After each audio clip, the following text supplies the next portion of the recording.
Sit back and get ready to have the most fun you ever had with an electronic device.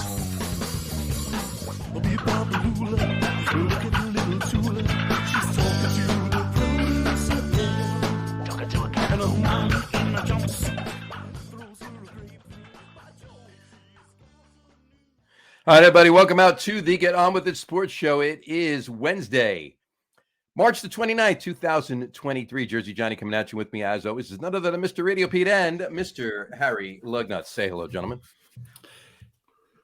Greetings. Peace and love, everybody. Peace and love. Greetings and salutations, as they say. Cool. How are you on this fine Wednesday, late March evening? Very good. Have a show this Saturday, April 1st. It's not an April Fool's joke. Log will be playing at Moe's Barbecue in Englewood, Colorado. 9:15 Mountain Time. Be there. You heard it Very here nice. first. Englewood, Colorado. Which is better, Englewood, Colorado, or Englewood, New Jersey? Or Englewood, California? Okay. Englewood. It's Englewood, California. Oh, Ingles, not Engle. California is, yes, an I. Exactly. Englewood, New Jersey, and Englewood, Colorado.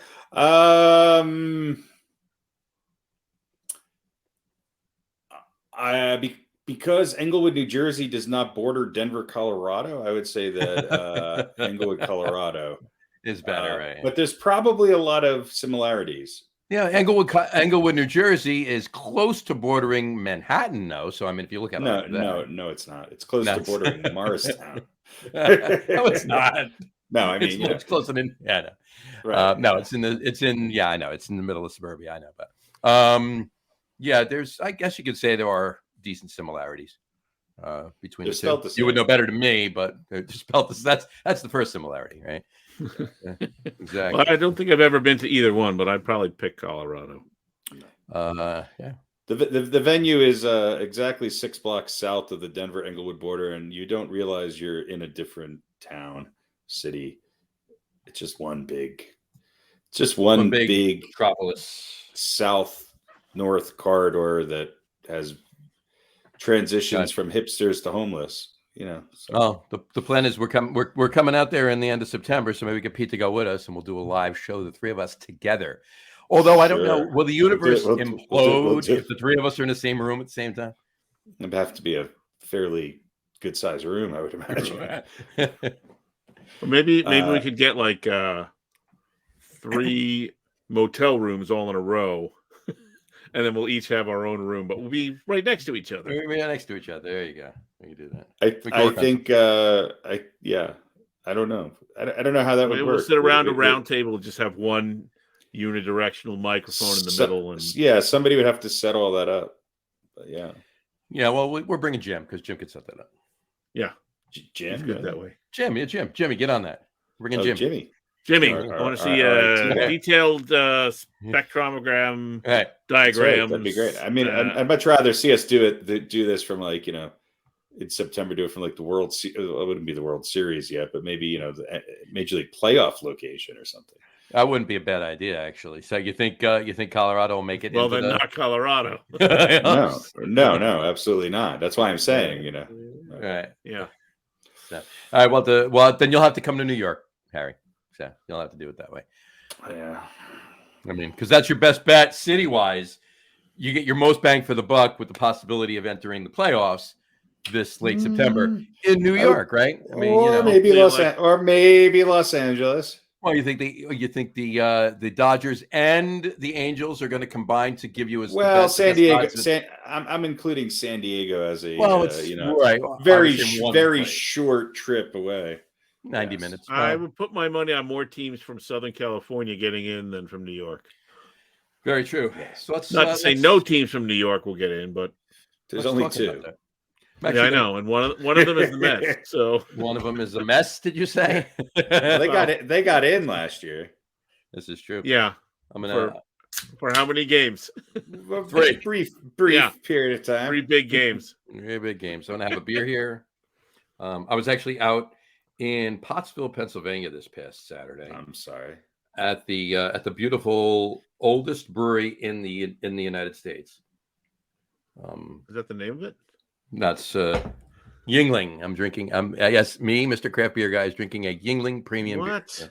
Yeah. Yingling has updated their logo a little bit. It now looks like one of those weird, hard. I don't know seltzer drinks. I know. It looks Nordic to me. And I'm drinking out of a Yingling glass with the. We're playing at war with China, John. Yingling is a German beer. Yeah, it's a German name too. Still, it's made in China. No, it's made in Pennsylvania, like everything else. Pennsylvania is just packaging. Is that what it is? Right. I don't think so. They ship it over the hull of the boats, and then they dump it into the cans there in Pennsylvania. There's a big underground hose. Right. From the Port of New York into Pottersville, Pennsylvania. Just a big underground hose that runs from China underground to Pottsville, Pennsylvania. Goes straight through the earth from China to Pennsylvania. Where is Pottsville? Is it closer to Pittsburgh? My geography is wrong. Pottsville is about 45 minutes or so west-northwest of Allentown. So it's a little more north. Allentown is closer to Philly, correct? Allentown's right near New Jersey. Allentown's it's about an hour out of New Jersey. So once you get into Pennsylvania on Route 78, northern, like not northernmost Jersey, like Route 80 goes over through the Delaware Water Gap, then 78, right? Route 78. It's a little bit south. It's like through Hunterdon County. Okay. You do realize that the big baseball show, folks, here on the Get On. It's a geography show. So there you go. That's right. Garden State Parkway. Yeah. Well, he asked, right? It's Route 78. Like if you go west on Route 78. All right. I get it. So what's the closest large city? What is the closest large city? Closest large Philadelphia, right? Yeah. So it's like about an hour and a half northwest. So it's closer to Philly than it is to Pittsburgh. Yes. There you go. Yes, correct. There you go. Well, there you have it. Actually, it's the claim to fame. Right. And there's a sign outside that says, "Welcome to what is it? Welcome to Pottsville, Pennsylvania. We're closer to Philly. Welcome to Pottsville, Pennsylvania. Closer to Philly than we are to Pittsburgh. Right. Yeah. Exactly. Yeah. They're right by Bethlehem. Right, not too far from Bethlehem either. So, anyway, all right. Now that we're off to a blazing start, exciting start. There we go. All right. Place of Jesus, Pennsylvania.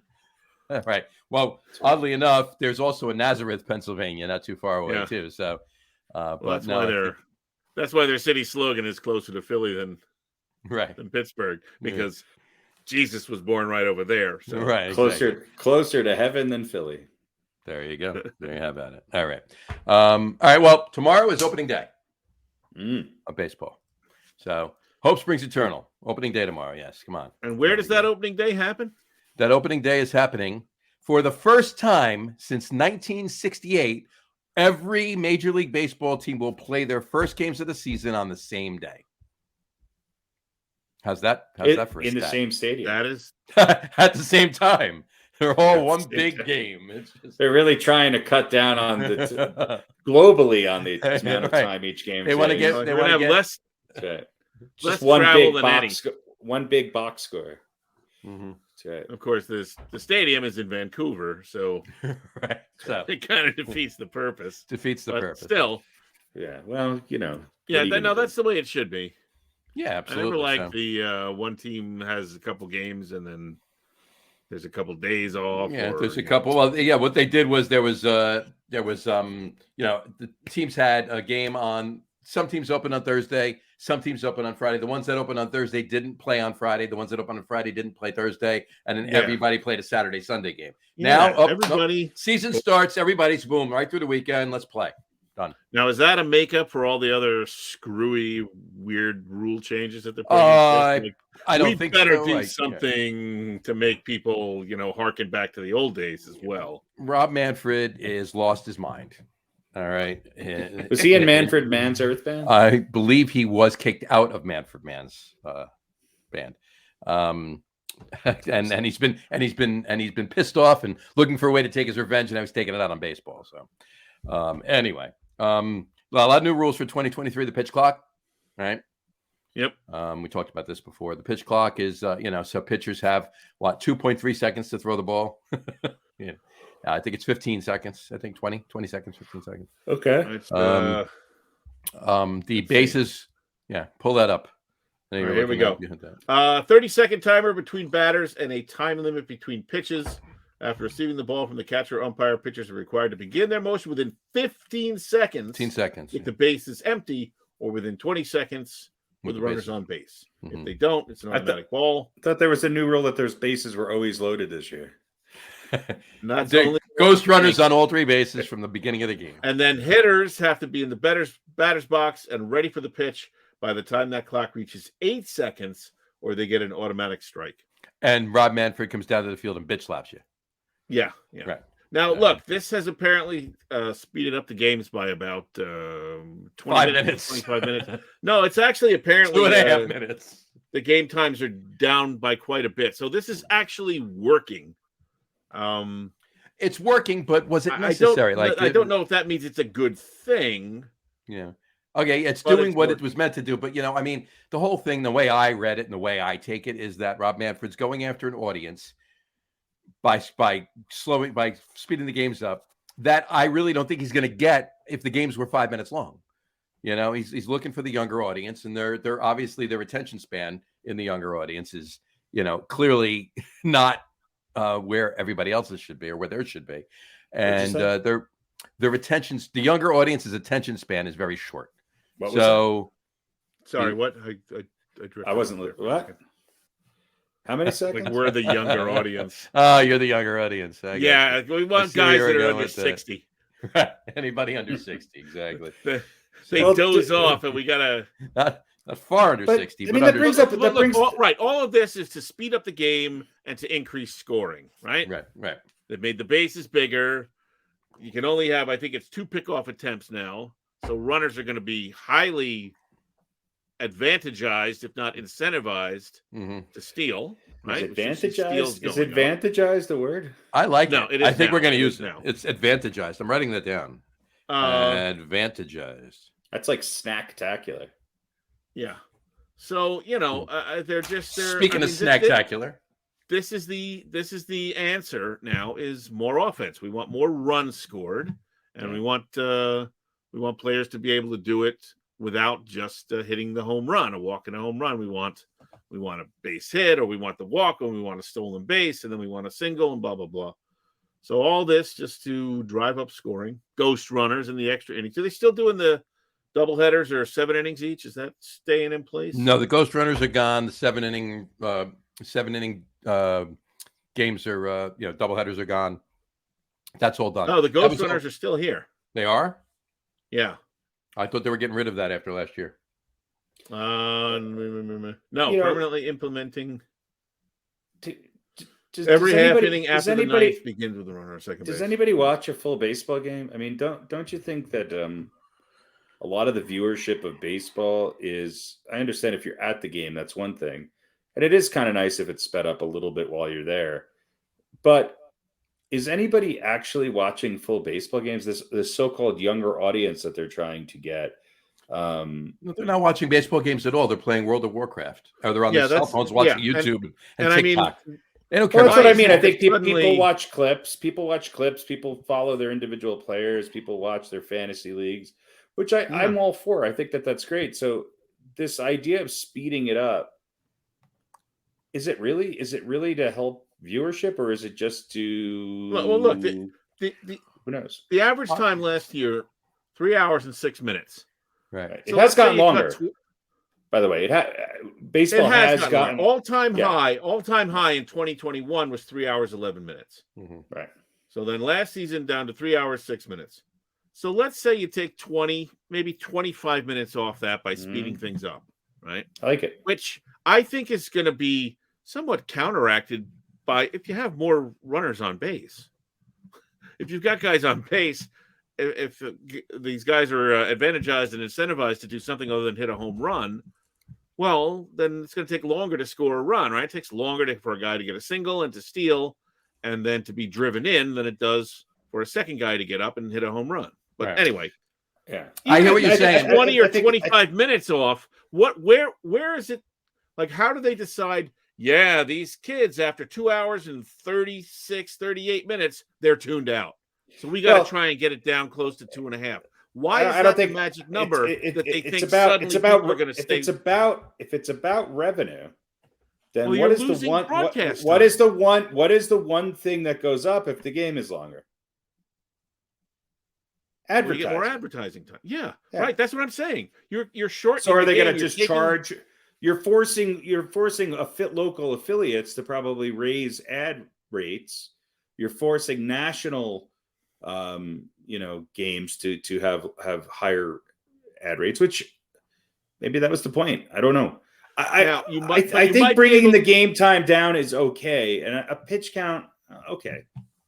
I'll tell you, as somebody, I don't think it's a terrible idea, right? But I think their reasoning, is flawed. I disagree that it's gonna make more walks and singles. That's not gonna happen.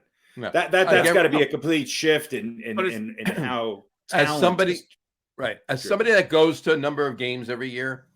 All right, I actually would prefer. I mean, it's a day out as far as I'm concerned. I'm going to a baseball game. I'm not squeezing in a baseball game in 2 hours between meetings. Yeah, you're like, I got 2.5 hours to enjoy this game, and then I got to go to a wedding. Right, exactly. If I'm going to a baseball game, that's my day. I'm going early. That's a half hour less of food and concession sales. It's a half hour less of merchandise from a revenue standpoint for TV revenue, ad revenue in the stadium. It makes zero sense to shorten the game. Now, however, the only trade-off in that respect is if you've got more eyes on the product, because more people watching, that's when revenue rates go up. But I find it hard to believe that is going to equal the loss of broadcast time as far as those revenue dollars go. You're gonna, how many tens or hundreds of thousands of more eyes watching a game are you going to have on the game just to break even? Right. Then you're losing potentially 3, 4. Every half inning there's a commercial break. Right. You're losing. So and then you've got I don't know. Well, if you look at it like that, maybe that's a thought. If you look at it like that, if you look at it like that, then maybe the ads are about the same. It's just what comes between the ads is shorter. Exactly. If you look at it like that, there's still going to be the same amount of breaks. So the ad revenue is not going away. It's the same. It's the same ad revenue. It's just a shorter product in between commercial breaks. Yeah. But still, in the stadium, though, it's less money for the concessions. It's less money there. Unless they did a study in that 90% of the concession sales happen within the first hour and a half of the game anyway. So they're still going to be there for an hour and a half. So what's the difference? Right. Like how much? Right. How many people are getting a hot dog in the ninth inning? Right. So I guess you could look at it that way. But either way, it's a pain in the ass. But I'm not opposed to speeding the game up. I just don't see how it brings in viewers. Right. Now there's bigger bases, right? We said that. Bigger bases, easier to steal, so more scoring. Right. There's another one. I'm gonna put this picture up too. Did you know that this is actually happening too? ESPN reported this the other day. I pulled this down. I'll throw this graphic up and I'll read it. Here we go. New standards will be enforced for bat boys and bat girls whose ability to quickly retrieve equipment will help efforts to speed up the game, according to the memo. The league will evaluate the performances of bat boys and bat girls and could ask teams to replace them if they're considered substandard. Well, I would like to see the numbers on that. What are the requirements and how are they judged and how are they measured? Is there a guy with a stopwatch? Who's standing there watching the bat boy go get a ball from behind home plate? Or maybe it's how many like foul balls down the line they miss. Right. If it gets past the then they got to go run into the outfield and or the players got to come over and grab it and 3 of those and you're out, Johnny. That's it. They get called into Showalter's office after the game. Freddie, you missed that one down the line. Harry, you stumbled and fell down running over to get the bat that one time. That cost a lot of seconds. You guys got to shape it up or you're out. You go right down to AAA. Called into Showalter's office to get yelled at as a bat boy. And bat girls. Disciplined by major league managers. Unbelievable. Or they do what's the scene in Bull Durham where the guys are in the showers and what's his name? Costner tells the manager, their kids scare him, so he throws the bats in. Throws the bats in the shower, right? It's just a simple game. Right? So he does that with the Bat Boys and Batgirl. Gets them all in the trainer's room, throws a bunch of bats down. This is a simple job. Hey. Pick up the bat. You hand the player the bat. Scare them into better performance. They go to spring training too to work on their timing of going like this. Yeah, run drills and everything else. Sure. Yeah, they'll have like a combine day for bats kids. Right. Bat boy, bat girl combine. All right. Yeah, how do you like to be the guy in the Major League Baseball office who makes that call? Yeah, sorry, kid, we gotta let you go. You're too slow. Listen, that kid that was at third, you gotta go. Let him down gently. Mm-hmm. Unbelievable. All right. Well, we will. We'll see how this progresses as far as that. Obviously, we'll keep an eye on it this year. I'm actually going to keep an eye on the whole Bat Boy thing. And Batgirl thing. I want to see if that actually does materialize. I want to know who gets fired. I want to see that. Definitely want to see a report on that. All right, but okay. Here's we haven't gotten to the big. To me, well, other than Ghost Runners, the biggest change is the death of the shift. Yep, as we know it, right? No now more. You got to have two infielders on either side of second base. Yep, and they all got to have their toes in the dirt. Yep. This is one of those examples where, okay, yes, you have an issue.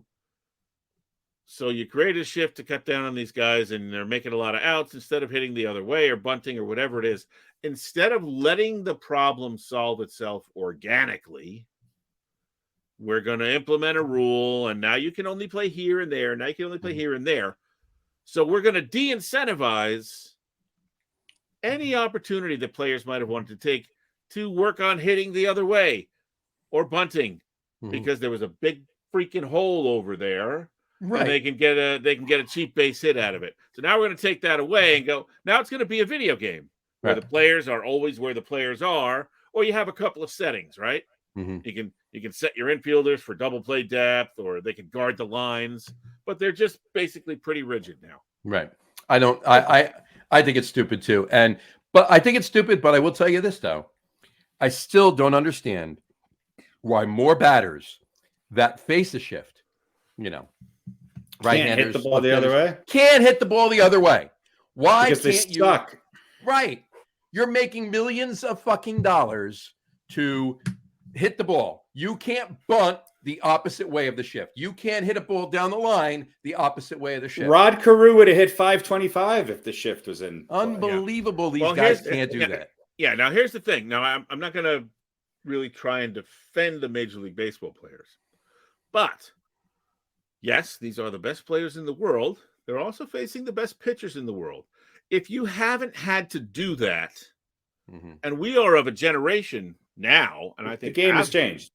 The game has changed. The game has changed. It's about if you haven't had to do that, if you've come up from high school or from college or through the minors, never really doing that, well, it's kind of hard to it is a skill, and it might be a little bit more difficult to just start doing it at a major league level if it's not something you're familiar with doing. Now, having said that, everybody should be learning how to do that. You can definitely learn how to do it, but you're right. There's a real resistance on the part of the players, which is baffling to me. But if you're an opposite field hitter, if you're an opposite field hitter, they shift to the opposite field. If you're a pull hitter, they look. I think you're going to see batting averages go up this year because of this.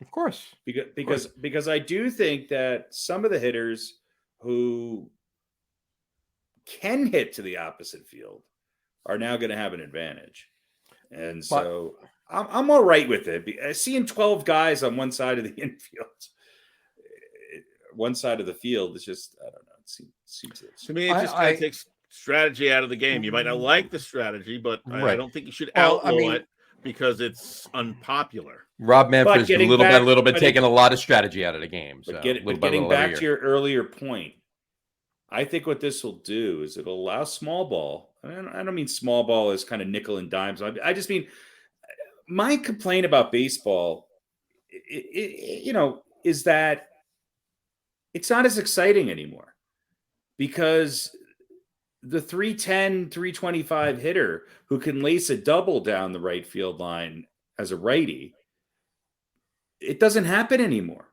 It's an all or nothing sport. Yeah, right. Well, that's much hitting for contact. That's exactly where I was going to go. My whole point that I was going to say was, and I totally understand what you're saying, Pete. To your point, though, if you're serious about your craft, coming up through rec baseball, high school baseball, college baseball, you should have minors, pros.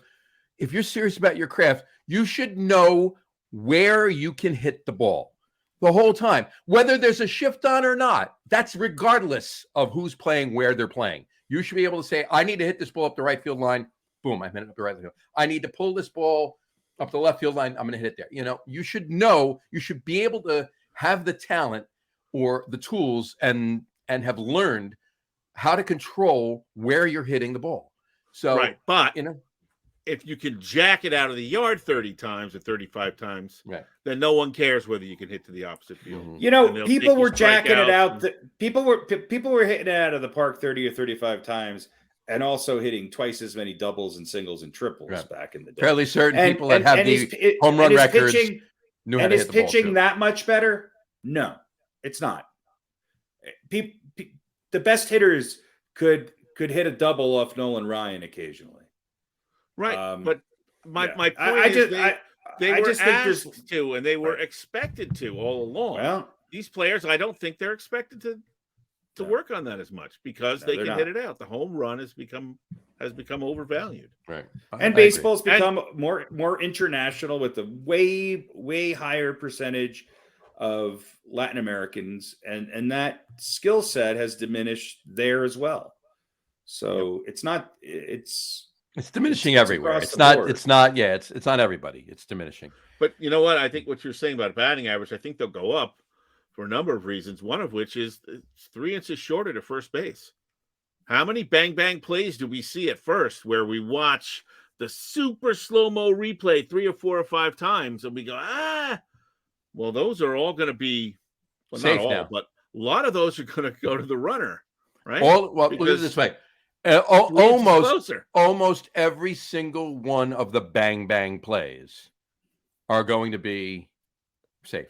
They're going to be safe because bang means they're an inch away, 2 inches away. Well, now they're on the base at that point. So right, and think about the stolen bases. It's 4.5 inches closer. Mm-hmm. Now home plate's the same size, right? Yeah, home plate's the same size, I think. But it's 4.5 inches closer between first and second. Home plate is 6 feet wide. You actually stand on home plate while you're batting. Home plate is a sheet of plywood. Right. If you step off of home plate, it's 8 feet out. By 4 feet. Part of me is just like, why do we have to continually mess with this shit? Just leave it alone. Because Rob Manfred has absolutely nothing better to do than to screw around with everything every day, every year. Well, because he needs to be replaced. They're watching viewership decline. And they're watching football get bigger, and they're watching other sports like rugby and UFC. There's a lot of baseball, of competition for your viewers' eyes, and they're seeing their viewership decline and their popularity decline. Now, I have a question. Drastic falling off a cliff? I don't think so, but you can't wait until that happens. They feel like baseball has the most games of any sport. Is viewership in the baseball playoffs less than the NBA playoffs? Right. No, I don't viewership. Think so. I don't think so either. The NFL is always going to have the highest per game viewership because there's 17 games and 4 playoff games. And so which one of all of the sports, of every sport, and throw rugby in there? I don't know about rugby, but throw UFC in there. Throw all of that in there. Well, UFC again there's typically 30 big events a year, and they're pay-per-view. Right, but here's my point. My point is, which one of those sports is the oldest? Baseball. Right. Okay. Is baseball number 1 anymore? And pretty close. Is baseball number 1 anymore? No. Football's number 1 and never will. Look at it. Football's number 1. But I don't think baseball's number 2. Baseball's number 2. Sure. Okay, but it's not number 1 anymore. It hasn't been number one forever. It hasn't been number one in years, and it's never going to be number one again. And they need to get over the fact that but it still doesn't enjoy the same popularity it used to. Now, I'm not saying what they're doing is right or that I agree with all of it or much of it, but they're making these moves, however poor they are. You know how you get more viewership? I'll tell you how you get more viewership. When I go to watch a football game, I turn on the television and CBS, ABC, Fox, or whatever the fucking other one is that's a major one, I find the football game. Except on Thursday nights now, when you got to go to, I don't know, you got to have an Apple Plus or Apple TV or Amazon fucking shit. Basketball, trying to find basketball games. It's just like, all right, most of the time, the NBA playoffs, at least baseball. There's never baseball on a major network. There's never primetime baseball until the playoffs. Have some primetime baseball. Why do you think that is? Because they don't want to pay for because they don't want to pay for the ad rates. That's why it doesn't draw the audience that it used to. I think one hand washes the other though, Pete. I think there's less of an audience for it because there's less opportunities to easily find it. Now, look, I understand that anybody under the age of 25 doesn't know what CBS, ABC, or Fox is. They don't give a shit because they're watching it on their phone or their whatever. I don't know, the chip that's implanted in their ass, and they're watching TikTok videos or Twitter recaps of it. So I think it's moot. I don't think you're going to get more people watching. You got to worry about streams and how you can condense things into. I'm just saying that this is the attempt they are making, whether they're doing it right or doing something that's going to be effective or not. They're doing it. They're doing it because they're watching their product, become less, and they want to. Right. But I don't think you have very smart people doing it though, because a lot of this is just it seems ridiculous to me.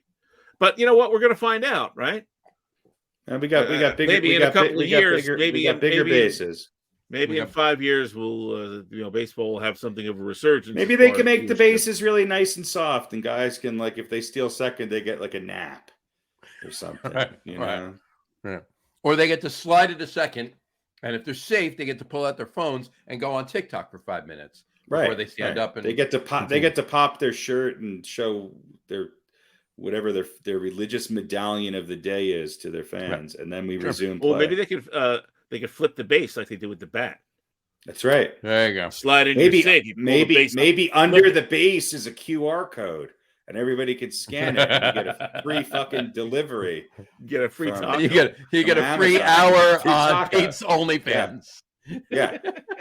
The three things Americans love: NASCAR, porn, and shitty food. Pick one of those three things, and there you go. I love it. We figured it out. We just figured it out. We just figured it out here. Let's really ruin the American. Yeah, that's it. By the way, how many? Do you remember how many? Was it? There were Yankee games on Apple TV last year. I think it was 7 or 8, something like that. Yeah. So, just a little aside about that. That was free last year if you had Apple TV. Mm-hmm. If you had Apple TV. Well, if you have an iPhone, you have Apple TV. You have an iPhone. There you go. You have an iPhone, and you have an iPhone. You obviously have your Apple ID. You just put that. You download Apple TV, and you put your Apple ID in, and you have Apple TV. Apple TV, but it's not free. But no, Apple TV is free. Apple TV Plus is not. But my point is, the Yankee games on Apple TV Plus were free last year. Right. This year, I think there's a few more of them. I don't remember the number, but it's now $7 a month if you'd like to watch the Yankees. Yeah, suck my ass. Everybody that has Apple TV Plus is going to watch. That's a Yankee fan, right? Or the fan of the team they're playing. Nobody else is paying $7 a month to watch those 12 games. I would if I could just turn my fucking television on and watch it like an old fucking man should and not have to turn on my phone or a fucking app or anything else. I want television. I want baseball on television. Well, it is. Fuck it's your a very apps. small television. Oh, no. By the way, John, you'll, I think, appreciate this quite a bit. I think they shit-canned every single one of the announcers they had on there last year. Oh. They're all, I think the whole crew is new. Oh, it was a separate announcing crew for the Apple TV? Oh, absolutely. And they were horrible. Yeah, there was chicks doing the play-by-play. Oh, it was a big story, right? Look, and look, I don't care about women doing play-by-play. That's fine, but it was women. I think they called them women. But here's my point. Those announcers on Apple TV were so horrible, I would have rather watched it with the sound off. Well, they're all gone now, so they were so bad. They would have made so much more money if the three of us were announcing every single one of the Apple games last year. Right, I'm not even kidding. We wouldn't even talk about the game. Right. We'd be talking about pickleball. And we'd be like, oh yeah, there's a double, by the way. Right. It'd be the fourth inning, and I'd still be trying to find out where Moorhead Brewery is. We'd be there you go. Phil Rizzuto was really starting to lose it. That's what we would be like all the time. Just like, right. Yeah. By the way, channeling your inner Rizzuto. 3-2 pitch strike. It's the fourth inning, by the way. The Yankees are down 4-3. Frankie Montas already out of the game. So let's talk about these larger bases. Right. So $7 a month to watch the Yankee games on Apple TV Plus with a whole new announcing crew.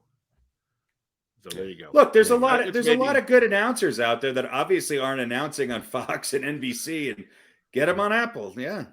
I just honestly think that they went in the Apple TV offices and said, okay, you, and you're announcing the game Friday night. You, and you're announcing the game Saturday night. Yeah. I'm not even kidding. I think that's how they picked who they were doing. Like imagine the cuts, the cut line, like in the lunchroom. Where they have all the announcements. I think there were like 3 different crews, right? 3 different announcing crews. And they're they line them all up and they go, okay, Jody, Tom, Evan, and Frank step forward. There's no one with those names on the crew, so no one steps forward. Right. It's whoever's in the Apple store. It's at the Genius Bar. Backline, thank you very much. Yeah. And they just let them all go. I think they should just have celebrity, but not really like big name celebrities. Like, they should have like Terry Gross from NPR, like announce a game, How about, how about just do like the baseball or the Monday Night Football game with no announcers? Just let the ambient crowd noise. Right? If you've got a 70-inch TV and you're sitting in a reclining chair and you're just watching the game, you hear the crack of the bat. No announcers, no talking, just the fans and the umpires. I want celebrities that have no idea, have absolutely zero clue as to how baseball works, announcing the games. How about non-celebrities that don't know how baseball works? No, that's horrible. 3 of them right here. Yeah, but see, that's the thing. Let me tell you something. Obviously, that's not true. But even if it were, we know we run circles around what they had last year. So even if we were joking, Apple. I'm available. Apple, we are available. I don't know. We will work relatively cheap. We will send you. I will never watch myself if I do get the gig, but I'm available. Yeah, and if you're looking for guys that don't know anything about sports, we will send you the first 7, 8, 9, 10 minutes of every one of our podcasts as pure evidence. As evidence that we do not know anything. We do not sports. know. Right. There you go. Yeah. All right. So Mets wise, they are opening tomorrow at 4:10 in Miami. They're away. They're not opening at home. They're opening away. Max Scherzer's on the mound for the Mets, and their home opener will be next week at home next Thursday as well. Week from tomorrow at 1:10 in the afternoon, and tentatively Justin Verlander will be on the mound for the home opener.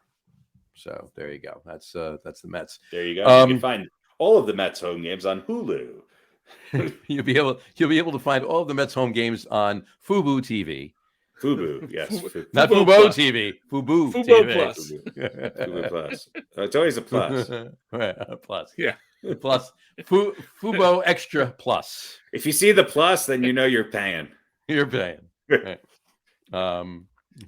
Whatchamacallit. So a couple other injuries. Plus stands for subscription. Exactly. Plus the plus should just be a stands little guy for click bend here over to enter in your credit card. If you see the plus, you know you're paying. You see the plus, you need the slogan. If you may already be paying, you don't even know about it. If you see the plus, you need to click on it and enter your credit card information. Take off your glasses so your retinal scan is nice and clear. Exactly. Bend over and grab your ankles. Right. Couple other injuries to more of their pitching staff, more of the relief pitching staff. Eliezer Hernandez is out with right shoulder strain for a little bit. Hopefully that'll be back. But right-hand pitcher Bryce Montes de Oca will undergo arthroscopic surgery on his elbow to remove bone fragments. He'll be out for months. So yeah, lovely. So, but a couple things with the Mets. They sent down what your opinion on this. They sent down Beatty, Alvarez, and Vientos. Brett Beatty, Francisco Alvarez, and Mark Vientos. They sent them back down to AAA. They basically said they want more so for Brett Beatty, but anybody else, they want more time to work on the craft, more time to hone them. They don't want to rush them along. They have people in place. Like when it comes to Brett Beatty, Eduardo Escobar's, he was absolutely fine at third base last year. There's no reason to rush Beatty along. That's obviously he's the third baseman of the future. So why rush him along? Let him work on his defense a little bit. He had some errors in spring training. Killing it with the bat, it was great, but okay, it's not just about offense, it's about defense too, right? So unless you're going to score 30 runs a game, you need to play defense. Well, unless you look at the Mets at the end of the season and the playoffs last year, and then you go, I don't know, it might be about offense. It might be about offense a little bit as well, yeah. Like how many runs can those errors really account for? But yeah, right. But I'm just curious, your opinion. How much rope do you think they're going to give Escobar before they bring Brett Beatty back up? Did Escobar? He got a bunch of clutch hits, right? Every time I turned on the TV, he was hitting a double to drive in a run. Now he didn't have a good. He wasn't a high average. Doesn't hit for a high average or anything, but he got some hits in clutch. I think they'll go. He's fine. Let's not rush the kid. And as long as he doesn't get hurt, they'll give him whatever time Betty needs. Right. I agree. I think they did the right thing there. I think giving them a little bit more time. Because if the kid comes up and he can't hit because he's thinking about his defense, well, now you're affecting the thing that he does better, right? The half that he does better than the half that he does worse. You're affecting his hitting because he's thinking about his defense. Then maybe he's not doing either one particularly well. Exactly. And then his confidence is shit. Exactly. And then you're going to send him down because he's failed, rather than go down and work on the part of your game that needs work, which is your defense, because we know you can hit and you'll be back up. So 100%. I totally agree. Harry, you feel the same way? Sure. All right. I thought so. All right. All right. Moving on to the Yankees. The Yankees will open up their series, their season, I should say. Home opener. I love that.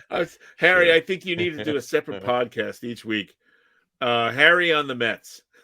Where we have a nice theme and a banner, and you just go, yep, they're the Mets. And then it's the end of the podcast. That's the whole show. And then I wax poetic about Lee Mazzilli. Right, of course. You come on and you go, what's the old Chevy Chase? Francisco Franco's still dead. Edwin Diaz is still not pitching. Let me talk to you a little bit about Lee Mazzilli. 8, 9, 10 minutes, and then you're done. That's it. Yeah. I would pay plus to see that. Pay plus, yeah. Get on with it. The Get On With It podcast plus. That's YouTube, right. Podcast plus on YouTube. There you go.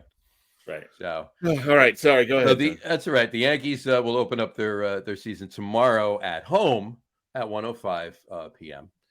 Eastern time, and against the Giants playing interleague New play. York Giants. They're playing the New York Giants. Intersport play. That's right. Actually right. Saquon's quite the power hitter. Saquon is, and he's pitching, so that's going to be amazing too. He's playing both ways. Yeah, he's gotcha. Anyway, they're starting against the San Francisco Giants tomorrow, and Garrett Cole on the mound.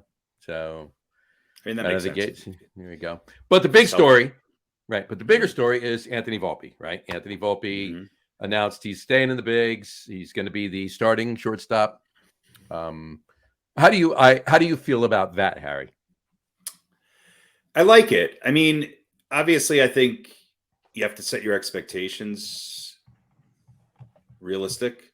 Sure. I would love to see the Yankees lineup and where everybody's playing defensively stabilize compared to years past. Right. I don't know if that's going to happen because I think you're still going to see some juggling around, especially in the outfield right now. Maybe. I think a lot of these young guys who we saw a little bit the end of last year, you're going to see them coming in and out of things, and they're going to be playing 3 or 4 different positions, some of these guys. I mean, look, there's nothing new with me. I think the Yankees, I would love to see the Yankees. We've got one more year of Josh Donaldson's horrific contract that opens up a spot at third base. I wish there was a taker for Gleyber Torres because I think putting DJ LeMahieu at second base and allowing Volpe, I think that would help Volpe's development at shortstop. I think, or teach Gleyber Torres how to play third base or let DJ play third. I mean, one way or another, Josh Donaldson's going to be a problem both with the rotation of the infield and the lineup. But, Carlos Rodon's out. Severino's out. So we're going to see, just where this Yankees pitching is. I still don't think we have a legitimate closer. I don't think the Yankees middle relief is as strong as the Mets. I think the Mets signing Dave Robertson was actually a good pickup. Well, I agree with you, but I got a feeling that Dave Robertson is going to wind up becoming a closer more of the time than anything else. Yeah, maybe now. Yeah, I get you. But that's what I mean. I think they have more. They're able to overcome some of these injuries a little bit better than the Yankees.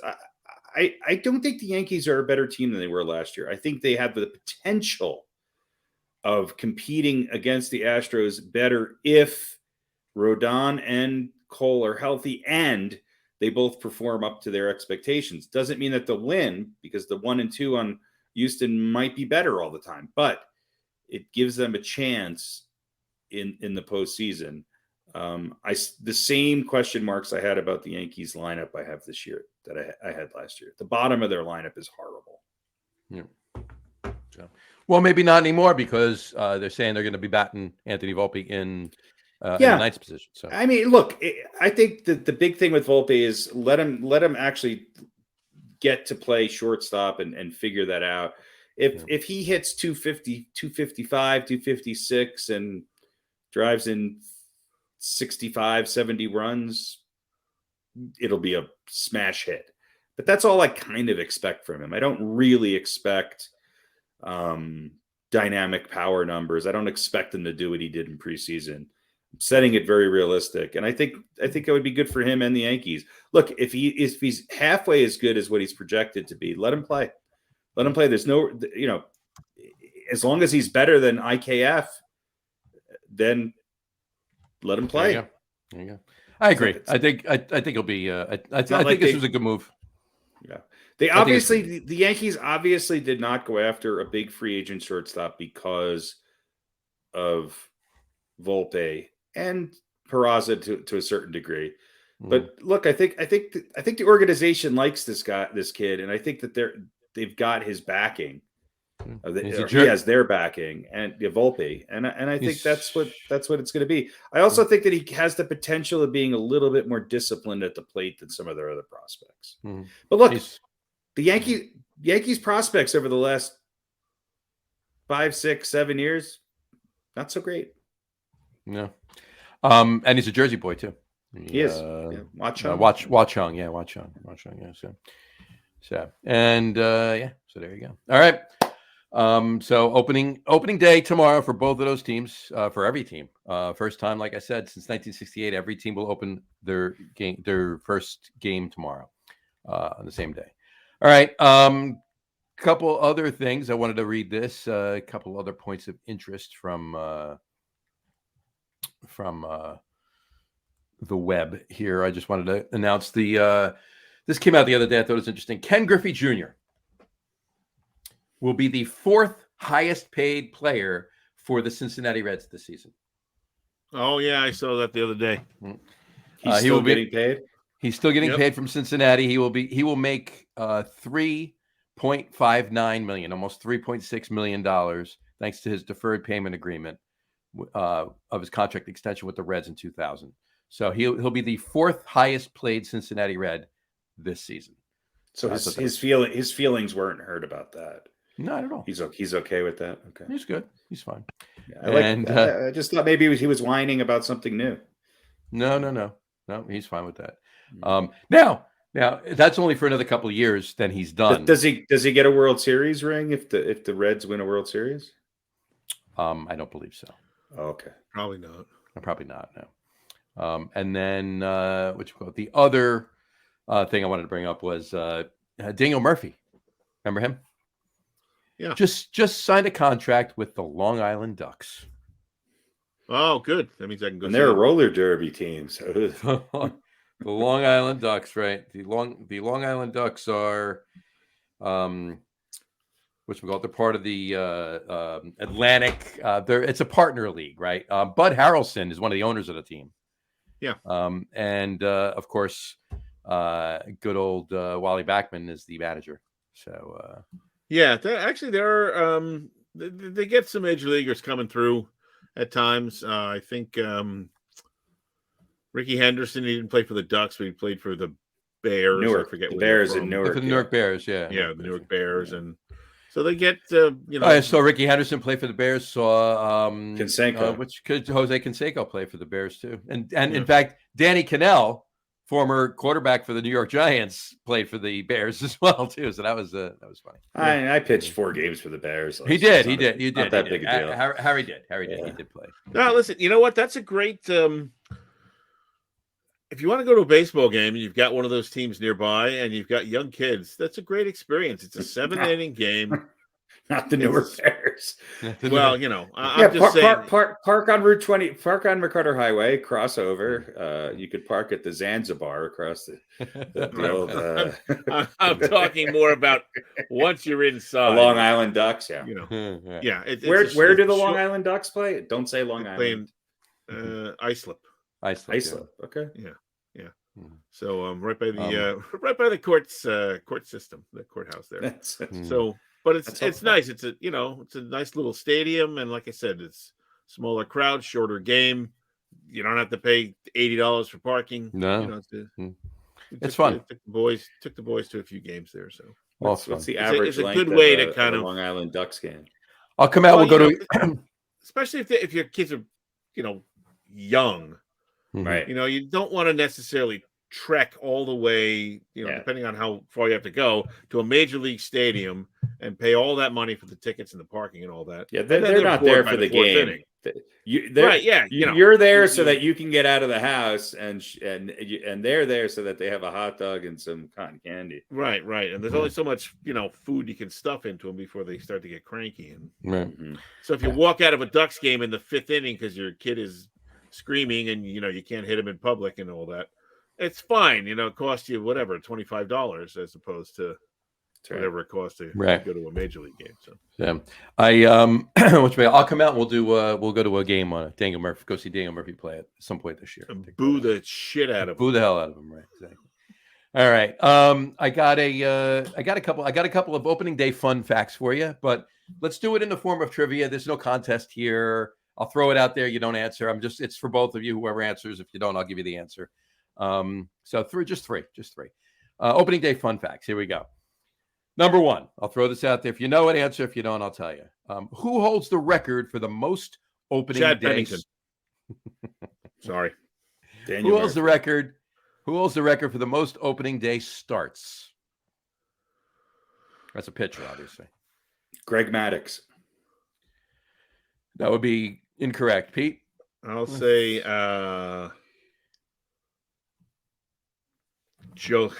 Josenzi Whitelegs Rocco.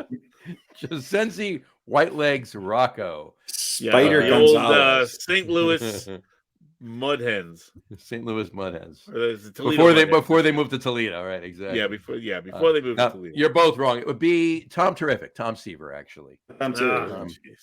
16 opening day starts, 11 with the Mets, 3 with the Reds, 2 with the White Sox. He pitched to a 7-2 record in opening day starts. There you go. So there you go. Second place is Maddox. Third place is Rocco. Fourth, Chad Pennington. Chad Pennington, right? Rounding out the top 5 is exactly Whitey Ford. Right? Yeah. Okay. Number 2. Who holds the record for opening day starts with the most teams? Again, these are all pitchers. Who holds the record for most opening day starts with the most teams? It's got to be somebody like who was played on a lot of teams. Gaylord Perry or somebody like that. Gaylord Perry would be correct. There you go. Didn't he play for just about every team? I think he pitched for 18 teams. He opened for 5 teams. He opened for the Giants, the Indians, the Rangers, the Padres, and the Mariners. How many teams did he play for, though? I thought it was like more 12. than that. Yeah, it's more than that. I think 9 or 10 actually. It might be more. But yeah, he opened. He was an opening day starter for 5 different teams. There you go. And question 3: who is the most successful pitcher on opening day? Like most wins? Right. Most successful. Well, I mean that could be.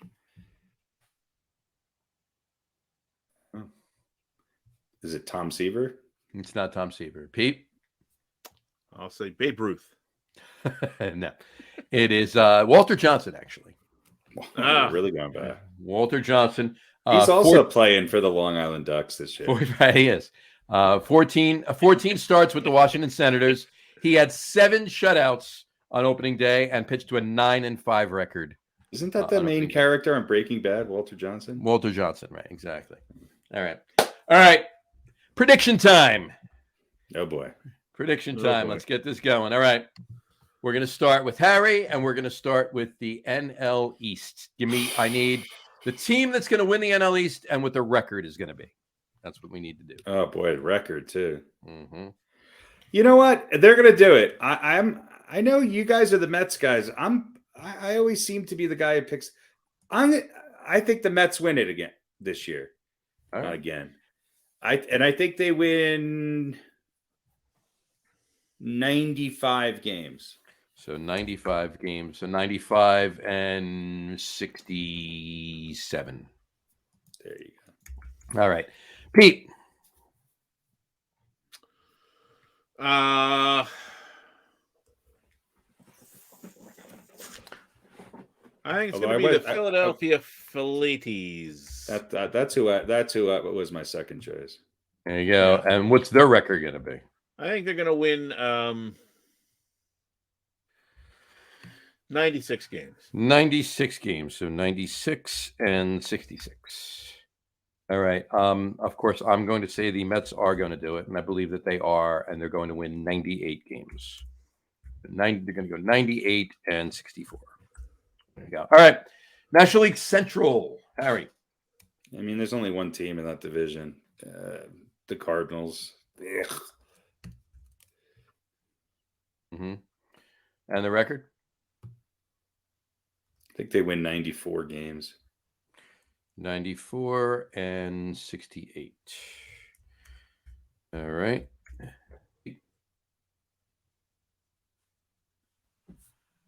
Yeah, you just can't count on the Brujas. I'll say St. Louis and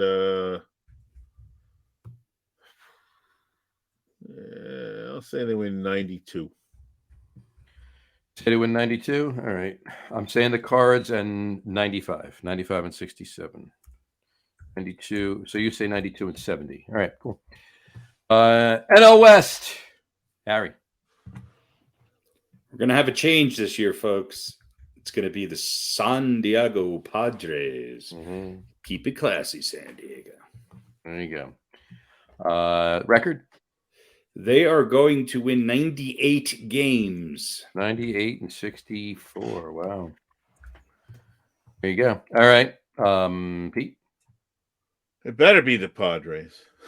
with their recent additions and some of the Dodgers subtractions.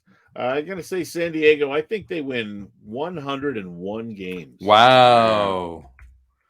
101 and 61. All right. I'm going with the Padres as well. I'm saying 97 games they're going to win, actually. They're going to win 97, and they're going to go 97 and 65. All right. Who's winning the National League wild cards? 1, 2, and 3. Need 3 teams. Oh, Christ. You don't need to give me records for these. Just Do we really have to pick the wild cards? Yeah. Whose turn is it? Mine? Yours. Yeah. Just give me all 3 in a row. You don't have to give me records for these. Just give me who's winning the wild card. So I picked the Mets, so I think it's going to be the Phillies, the Dodgers, and there's 3, right? Phillies, Dodgers, and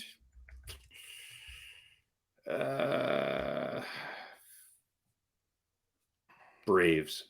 I was going to say no love for the Braves. There you go. All right, Pete. All right, Phillies, Braves, Dodgers. We got the same. I mean, Mets, Braves, Dodgers. Sorry, Mets, Braves, Dodgers. Right? Yeah, Mets, Braves, Dodgers. And I'll throw that in there. Wait, yeah.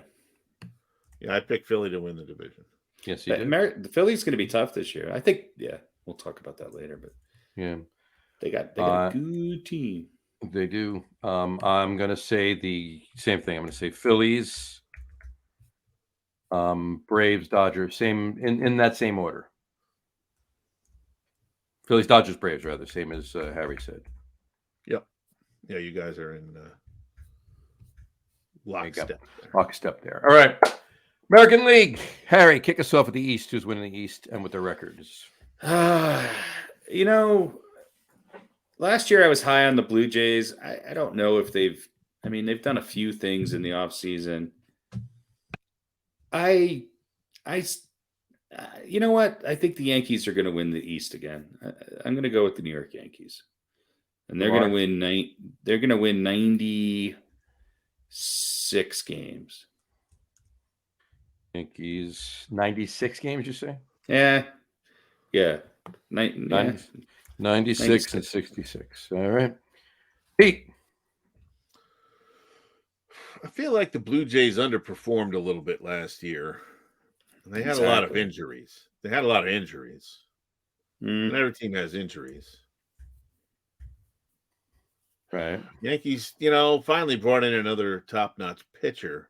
They should win this, but I'm going to pick Toronto. I think they're going to win 95 games. A lot of people are with you. All right.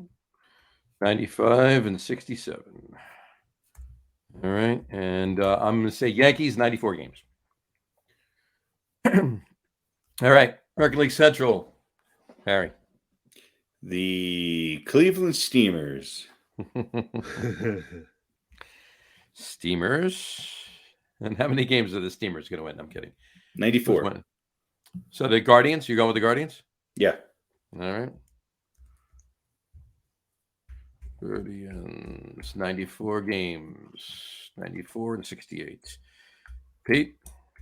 Can anyone tell me anything that's happened in the AL Central that would indicate that anyone other than Cleveland is going to win the division?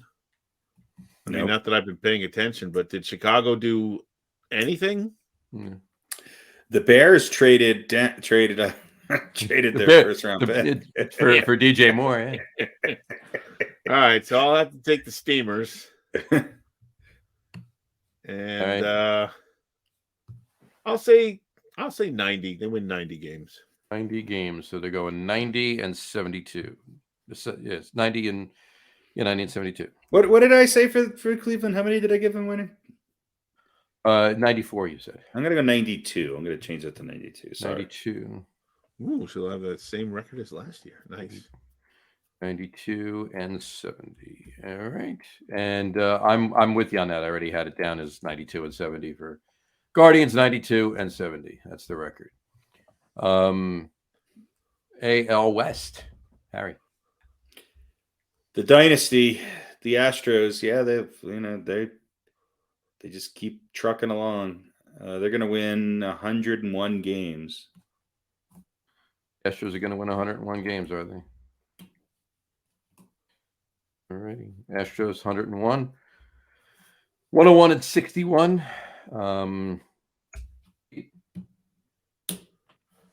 Yeah. Geez. I'd like to see Seattle, but that's too much of a swing. So Houston, but I think they're going to win. I think they're going to win 99. Fair enough. They lost a pitcher, I think, who was pretty good for them last year. So there you go. I don't think they break the century mark this year. They don't. 99, you think? You say 99 and 63, is it? 99 and 63 would be correct. 63, and I'm going with the Astros as well, but 98 and 64. 98 and 64. All right. That brings us to the American League wildcards. Harry, 3 teams, please. And to go Blue Jays, Mariners, and I want to go White Sox, but I'm not. I'm going to go Blue Jays, Mariners, and Devil Rays. Or Rays, whatever the hell they're called. Blue Jays, Mariners. Ray, J, and the M's. May. But it doesn't have to call them the Devil Rays. Exactly. All right. Pete? I'm going to take the Yankees. I like Seattle, to repeat. And what happened to Tampa Bay last year? They were supposed to be better than they were. What did I miss? I don't remember. Were they just not good? They also had some injuries. Injuries, right? All right, I'm gonna go out on a limb here, and I'm gonna take Baltimore. The Orioles. Look at you. I think they're gonna build on their surprise success of last year and end up getting the third wild card. Nice. Right. There you go. All right. I am going to agree with both of you in different ways. I'm saying the Blue Jays, but I can't say obviously. You're taking Boston, Jays. Kansas City, and Oakland. Exactly. I'm going. Boston's. I think people are sleeping on Boston a little bit. Yeah, I agree. I was tempted to put them on the list, but well, if you let me finish, Blue Jays is my agreement with Pete, obviously, but for the and Pat, Harry for the first wild card. Mariners are definitely in there, and my third wild card team for the American League is the Red Sox. The Red Sox, yeah, Red Sox. So there you go. Blue Jays, Mariners, Red Sox. So 3 out of the East for both National League and American League. I'm going with. So as are you, Pete. And you're taking the Red Sox for both the National League and the American League wild card. Boston's going to win the National League wild card. That is a bold prediction, sir. No, that's fantastic. I thought I was crazy going with the Orioles. Mets, Phillies, and Braves. The Mets, Phillies, and Braves in the National League East. I got the Washington Senators winning the American League wild card. I got the Yankees, Blue Jays, and Red Sox in the American League East. I got the Red Sox winning the National League wild card and the Senators winning the Super Bowl. I said the Easts. There was an S on the end of that. Easts. There you go. All right. Who's winning the National League Championship Series? Harry. Padres. All right. Padres are winning the National League Championship Series. Pete, who's winning National League? Yeah, I agree. I loved San Diego last year, and they brought in the Burger Man, and Tatis is going to be back, and Xander Bogaerts. Mm-hmm. Yeah, that's what I mean, Bogaerts. Oh, yeah. And Soto should be better. So, all right. Who's winning the American? By the way, I think they got Josh Bell too. They do. I'm being shit for them. I'm being a homer. The NLCS is going to be the Mets and the Padres, but the Mets are going to win. Mets are going to pull it out. It'll go 7 games, but it'll be a little revenge from last year in the nice revenge from the wild. The Mets have the pitching. The Padres don't have the pitching yet. Mm. So, nope. I say yet. Musgrove can't pitch every game in a 7-game series. So they got Darvish. Yeah, there you go. Well, in any event, all right. American League Championship Series. Who's winning, Harry? Oh, this fucking pains me. It's going to be the Astros. Gotcha. All right. Pete? I don't know, man. I agree with Harry. It's got to be the Astros. But stranger things have happened. They're still going to be great, but there might just be enough that they stumble along the way. So, I hope so. Mm-hmm. All right. I'm going to pick Toronto. You go with Toronto. Look at you. All right. I want to pick the Yankees because they're the Yankees, but right. The Yankees for me are in the ALCS, but they're not winning it. Sleeper pick of the Red Sox. No, Mariners. Yeah, Mariners are getting to a World Series this year. Against the Mets, huh? Against the Mets. There you go. Ooh, the Mariners. Bi-coastal, very nice. The lowest ratings. Oh no, yeah, I mean they're going to have low ratings for the Mets. No. So, but I mean, it would be better ratings for the Yankees, yes, of course, but they'll still have good ratings for the Mets. But anyway, all right. So, Harry, you have the Padres and the Astros. Who's winning? Padres. All right. Actually, you have the Padres and the Astros. Who's winning? The Blue Jays. White Sox. White Sox. All right. Pete, you have the Padres and the Blue Jays. Who's winning? It's the Pods. It's the Padres' year. It's the Padres' year. And I obviously, who I'm saying is winning the World Series. The Mets and the Mariners, the Mets are going to win. Edwin Diaz comes back. He's back. Game 7 to close it off. He'll be back in the playoffs. He'll be back in the playoffs. So anyway, 38 pitches as they lose on a walk-off walk. There you go. Just don't celebrate. Just don't celebrate. Yeah. He should with the training staff and the rehab that he'll go through versus I had the same injury to the same leg. I think he'll be able to pitch come late October. I don't know why you guys just don't sign Aroldis Chapman. Come on. There you go. That's funny. All right. Two other predictions. Cy Youngs. Who's winning the Cy Young from each league? Harry, go first.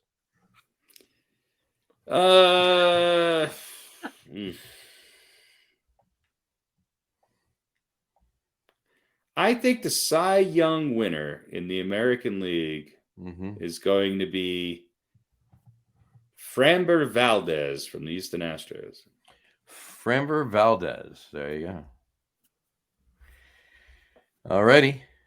And who's winning from the National League? Me? Yeah, both. Pick both of them. I'm going to go out on a limb and go Spencer Strider from the Atlanta Braves. All right. Harry, Pete. American League first, please. American League. I will say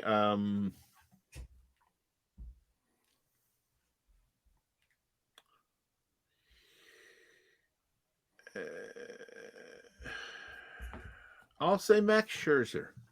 From the American League. Oh, no, American League, sorry. Yeah, so you're projecting a trade soon. Max Scherzer of the Boston Red Sox. I'll say Jacob deGrom. Jacob deGrom, look at you. All right.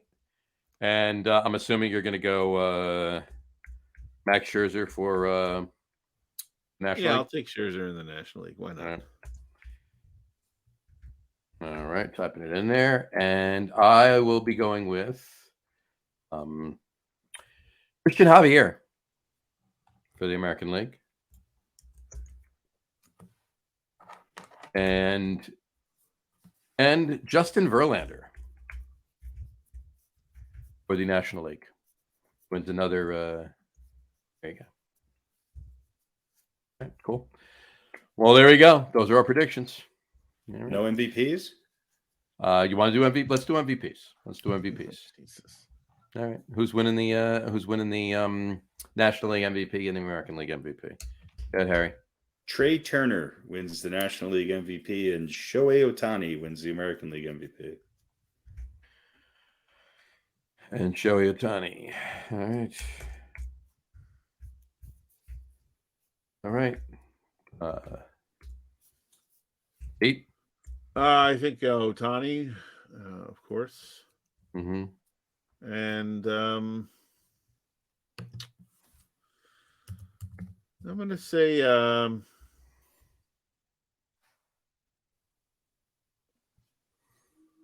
Paul Goldschmidt. Paul Goldschmidt. Wow. Yeah. All right. All right. That off. And then I am going with Shohei Ohtani as well, and Juan Soto, actually. Nice. There we go. And that'll be it. All right. There we go. We will save these. These are our predictions for the 2023 season. We'll revisit these. In the beginning of October, and then again, of course, in the beginning of November. Will we? Did we revisit last year's? I don't think we ever did. We didn't because of one reason only. You didn't save them. Oh no, I saved them on a piece of paper, and still to this day I have not located them. Which is why I spent the time typing them into this sheet right here today. So, all right, there you go. All right, cool. A couple things really quick. Just some predictions. I just wanted to read you from this. SNY, the staff at SNY actually did some predictions. And I'm not going to go through everything we just did. I'm just going to give you World Series champs. Andy Martino predicted let's put it this way. There were 12 people did some predictions. All right. One of them picked the Yankees. One of them picked the Dodgers. Two of them picked the Mets. Two of them picked the Blue Jays. The other 6 of them picked the Padres. So overwhelmingly, Padres were the favorite amongst these. Jerry Blevins, Jim Duquette. That's bad for us. Jim Duquette picked the Padres. Jerry Blevins picked the Padres. John Harper picked the Padres. Todd Zeile picked the Mets. Danny Abriano picked the Mets. Yeah. Andy Martino, Yankees. He picked. So there you go. Anthony McCarron picked the Blue Jays. Anyway, so there were some interesting things there. Cool. Which probably means it'll be the White Sox and It'll be the White Sox and the Marlins. Can you imagine if that's the way the season goes? All right. We will revisit these. Keep an eye out. All right. Two other quick, interesting facts, both on the Mets really quick, and I'll make it quick. The Mets announced the other day that they're opening the K Corner as a bar in the former McFadden space at Citi Field. All right. So they're redoing it. They're reopening McFadden's, but they're calling it the K Corner. All right. I spoke with Dennis. Remember, we had Dennis on a couple of years ago, the gentleman that invented the K Corner at Shea Stadium back in '84. Spoke to him, found out they never even contacted him. Not that they had to. Obviously, you can do whatever the hell they want to do, right? But he invented it. It would have been nice to, include him somehow, like in the opening ceremony, or throw his picture up or whatever. Nothing. No. So actually, free beers for life would be nice. Whatever. But I reached out to Steve Cohen, see what happens. Like everybody else does on Twitter, so he probably isn't even reading it. But I don't have his email address, but I do have his Twitter account that I can direct message him. Well, write him a letter. Write him a letter. I should write him a letter. Shea Stadium, care of Steve Cohen. Anyway, and then the other thing I want to say is new food. Pete, remember last year you and I did the Mets show and we talked about the food items at Citi Field that were new last year. Here's a handful of new items, food items at Citi Field this year. Chicken tacos by Takumi Tacos, barbecue wings by Emma's Torch, mac and cheese empanadas from Empanada Mama, pizza bagels, but not the little bite-sized ones, but actual full bagels, pizza bagels. Yeah, I know, by Pop-Up Bagels. Honey barbecue chicken on donuts. Honey barbecue by Pop-Tarts. Jack Pickle. Right? Wait, what do you mean on donuts? Like a honey barbecue sandwich? chicken, a deep fried honey barbecue chicken breast on a donut, so it's a donut sandwich, right? Okay. Right. And they also have fried Oreos with vanilla dipping sauce. at Jack Pickle. I think the chili jalapeno Pop-Tarts are my favorite. There you go. Then they have a bulgogi cup by Tang Korean restaurant. Would be nice. Yeah, bulgogi cup. Bulgogi's good. I like bulgogi. Comes with the reserved bathroom stall. Bulgogi's good. Yeah. Oreo. They have what we call it, deep fried Oreos. By Oreo donuts actually first. Any kale salads? It doesn't sound like they're going the healthy route. Not so much. Oreo donuts by Sunday Donuts. They have a cheesesteak by Chitty's Cheesesteaks. They have a sweet chili fried chicken sandwich by Sweet Chick. They have Murphy's famous chicken burger by Murphy's. Poor chickens. Never heard of them. I know. And they're not chickens, Harry. And then they have a cup, And then they have a cup. These are not made from live animals. And then they have a cup of mac and cheese. Mac and cheese with breast grown in a hanging web. Mac and cheese in cups with croutons on the top by Sonny's. So there you go. Those are your new food items at Citi Field. There you go. Now, can you imagine the starting pitchers from the previous 2 games? There's a 3-game homestand. The guys who pitch games 1 and 2, they're not pitching, obviously. Mm-hmm. So they're wandering out, getting some chitty cheese steaks. It's lunchtime. Getting a bulgogi bowl. Max Scherzer and Justin Verlander. Hey, the kid's pitching. Let's go get a bulgogi bowl. I gotta try one of those chicken motherfuckers on a donut. Yeah. Let's try the Philly cheesesteak donut. That's next. Oh yeah. And then Scherzer's going, it's not real chicken. Not real chicken. Well, in that case, I'll make it too. I'll have 2 then. Chicken breast. They grow. I don't eat chicken. They grow it. What did you say? A hanging what? hanging web. A hanging web. Yeah, it's like a little hammock. They just cut the ends, bag it up, and sprinkle ship it shit out. on there, and it just magically no head or legs or anything. It's just a breast. Yeah, the breast. Maybe the Yankees can grow a third baseman in a hanging web. All right. All right, let's move on to a quick little bit of football. Jesus. Managers meetings this week. Just a quick couple things. Managers meetings this week in Arizona. What should we call it? This was the picture of all the coaches got together. Here's a picture of all of them. And you can see Dable over on the end there. The left side. Your left, their right side, our left. Second one in. Probably the shortest coach. But there you go. But he won shortest and baldest coach this year. He did. He definitely did. Which we call so they voted no. Just a couple things. They voted no on making roughing the quarterback a reviewable penalty. They voted no on that. The owners voted no on it. I don't know why, but they voted no. So this is the coaches' meeting, but the owners voted. Well, it's the owners' meeting. Owners and coaches meeting. It was an owners and coaches meeting. The owners were there. Owners voted. They voted no on making the roughing the quarterback call reviewable. Put that picture back up again, so you can count the African Americans. Stop. Was it 2?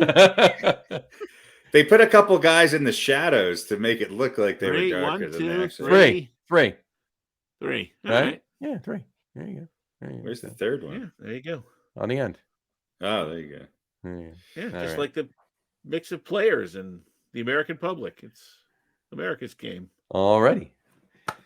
On that note, moving forward, they also tabled. There was a discussion on. They tabled the chicken donut. Right, exactly. If they should flex the Thursday night games because of what happened last year. Every Thursday night game sucked last year, so they decided they wanted to see if they should be able to flex. I thought they agreed to do that actually. Flex Thursday night game. No, they tabled it. They tabled it. Well, they didn't say no. Study it a little more. Right. Well, John Mara was in big opposition of it because he's like, that means you're going to give some teams several times during the year, especially reflecting in certain good teams. They're going to have short weeks often.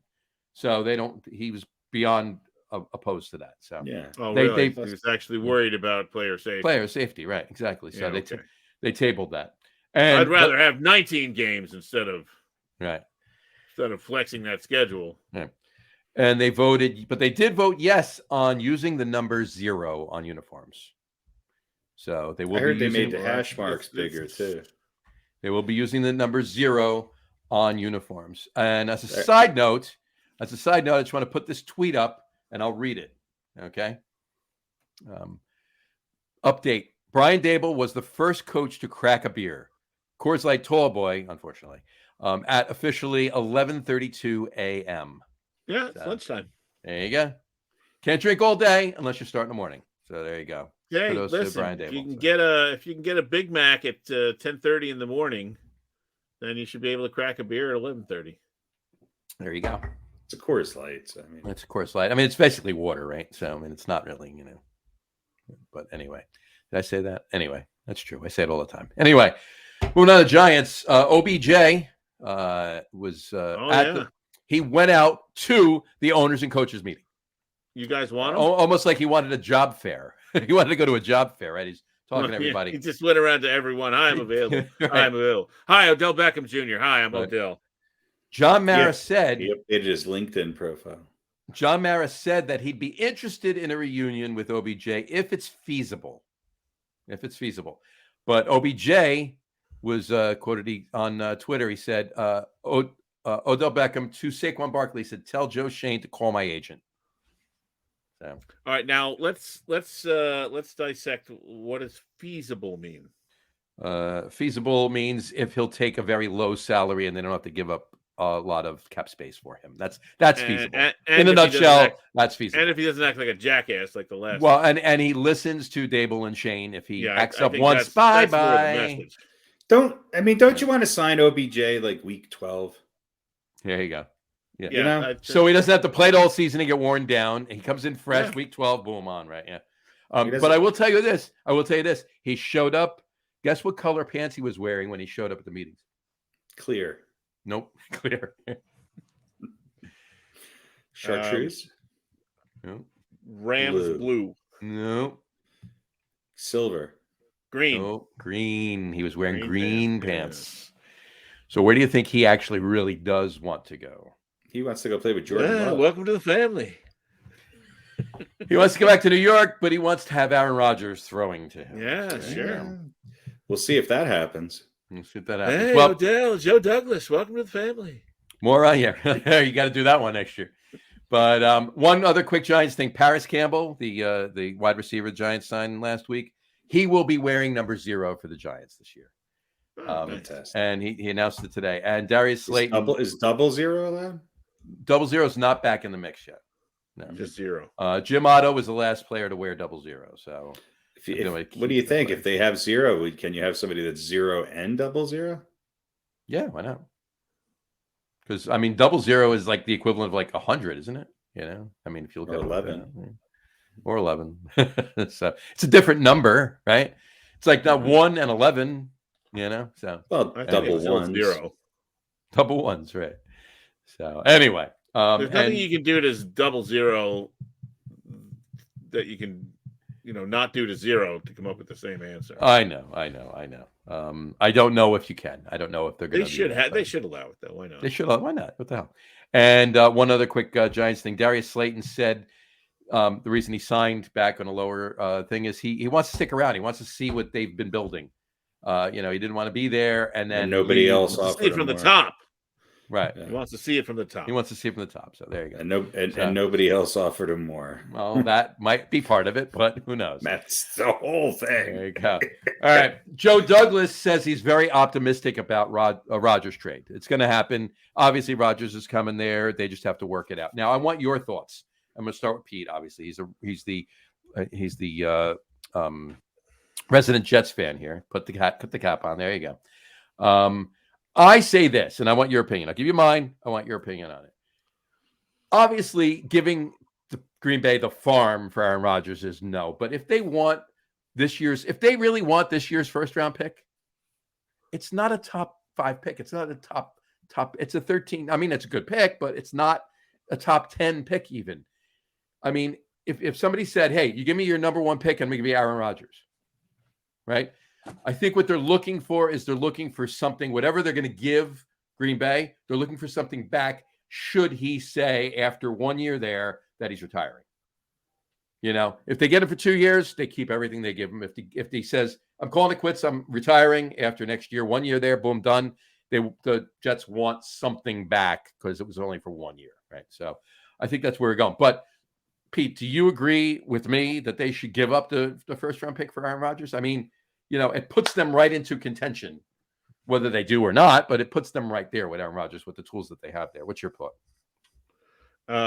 If the Jets do not get some sort of a hoist or a lift to get themselves out of the hole that they are in right now, then yes, they have no choice really but to give up the first pick. It could be any number of things that are holding up the negotiations, but they're all in right now. Right. Okay, they've signed players, they've made moves.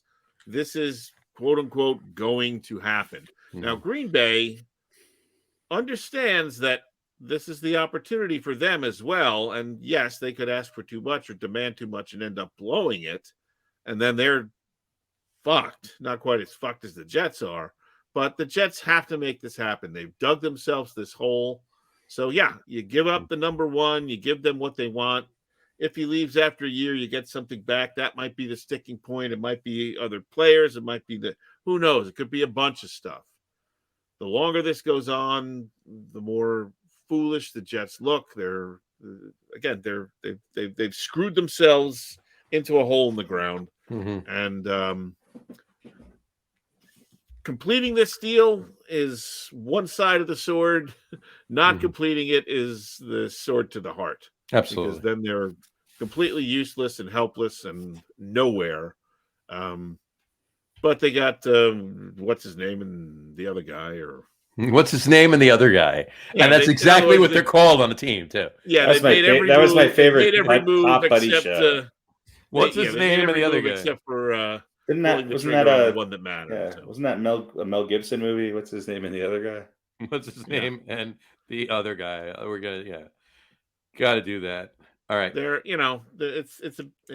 And I know people are going, well, you don't have to get this done right away. What's the big deal? We're not going to camp tomorrow or anything. The longer this goes on, the worse it gets. The longer it goes on, the worse it gets. But I will tell you this. While you're absolutely right that the Jets, they're both going to look foolish. They don't get this done, they're both going to look foolish. Both teams, Jets and Green Bay. Jets are going to look more foolish, but they're both going to look foolish. And the Jets are going to be more screwed than Green Bay, but Green Bay is going to be screwed too. However, technically, if they're getting him anyway, if they know, I'm being hypothetical here, but if they know they're going to get him anyway, he's coming. Somehow he's coming, right? It behooves Green Bay to get this done in the next 3 weeks. Because if they don't get it done in the next 3 weeks, they're not getting picks this year. Yeah, and the draft will be done. Holding out for. They're going to hold out for absolutely as much as they can until, either they get it or it's the very last minute. I'm sure they have deal A, deal B, deal C, all lined up and what they'll take and what they won't. So, yes, there will be a deadline for someone at some point. And for Green Bay, it seems like the one is that is the earlier deadline and the more important one for them, of course. Right. But along the way, it's just, the Jets are being held hostage and he's not even on the fucking team yet. And already they're getting a taste of the drama of Aaron Rodgers. And of course, Green Bay getting one last fucking shot of the drama that is Aaron Rodgers that they've been putting up with for years. So, whatever. Hooray. Aaron Rodgers is going to be a Jet, and we'll see. He'll get hurt in week 4, and miss the final 19 weeks of the season. Spoken like a true pessimistic Jets fan. There you go. Joe Flacco will lead them to the Super Bowl. I'm going to throw this up there really quick right now. We got to write in Dave Scardino says absolutely give up first pick. Absolutely. Yeah, you have to. You have to. Harry, do you agree with your buddy Dave? Yeah, look, Green Bay's backing off what they have, and nobody really knows what they've been asking for, but there's been reports late today that Green Bay's demands are no longer unrealistic, meaning they had to ask for for the moon and they didn't get it. And, yes, conventional wisdom would say you get it done before the draft, unless there's a scenario where the draft takes place and there's some sort of agreement based on draft picks and players that are taken in a built-in trade or something along those lines. Well, that could be too, but it's certainly not going to be for picks next year because, if Aaron Rodgers does go to the Jets, conventional wisdom has to tell you, logical wisdom has to tell you that the Jets picks in next year's draft aren't going to be as good as the Jets picks in this year's draft. True. Should.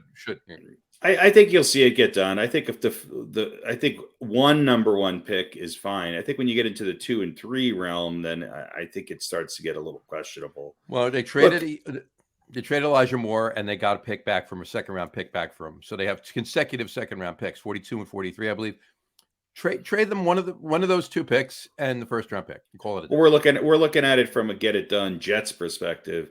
I think Green Bay does realize that they're giving up 1 or 2 more years with one of the top, 6 or 7 quarterbacks in the league, and they want to get something for it. But if they keep him for another 2 years, then they have to pay Love. Then they have to pay Love before he even is the starting quarterback. They got it. Maybe they exercise his 5th-year option, and then they got 1 year with him on his rookie contract. Then they got to pay him. Yeah, they're going to move on, and Jordan Love's not the long-term solution for the Green Bay Packers. Or maybe he is. Or maybe he is. He isn't. Right. No, I mean, probably not, but maybe he is. Who knows? In any event, I'm going to throw this up there really quick. Aaron Rodgers. This is a graphic. I'll read it. I'll put it up there. Aaron Rodgers versus every Jets quarterback ever.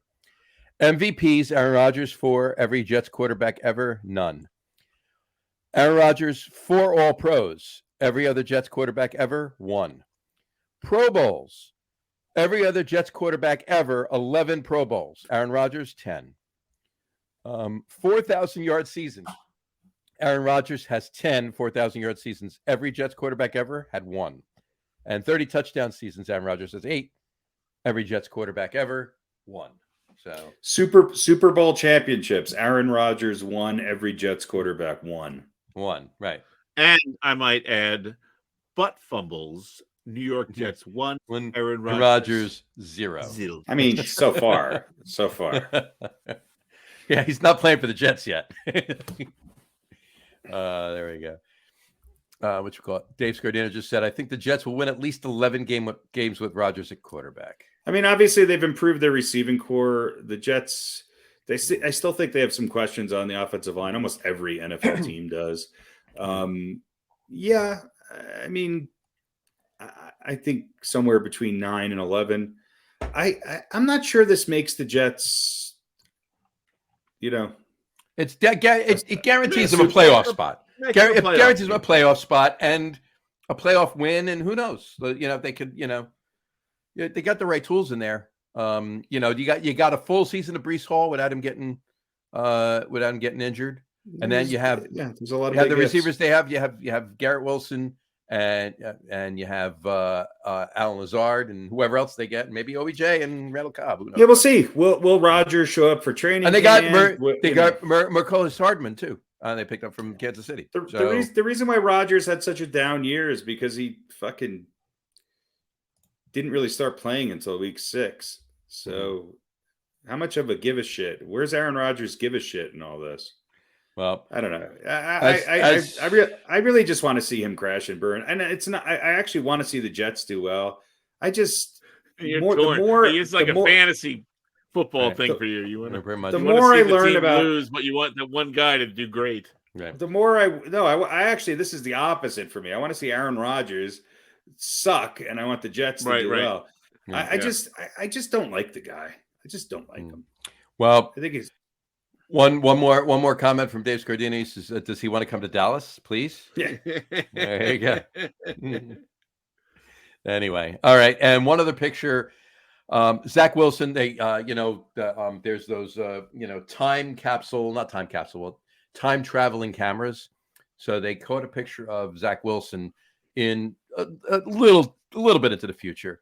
Right here. It says Zach Wilson after Aaron Rodgers introduces him to his vitamins. All right. Folks, if you're listening on Zach Wilson was Ozzy's guitarist. folks listen on the audio podcast, tune in, go on YouTube or Facebook at right around 1 hour and 39 minutes, and you'll see the picture we're talking about here. We'll post it on the Facebook page too, but it's pretty fun. Anyway, all right. Any other football things you guys have? No. No. Yeah. All right.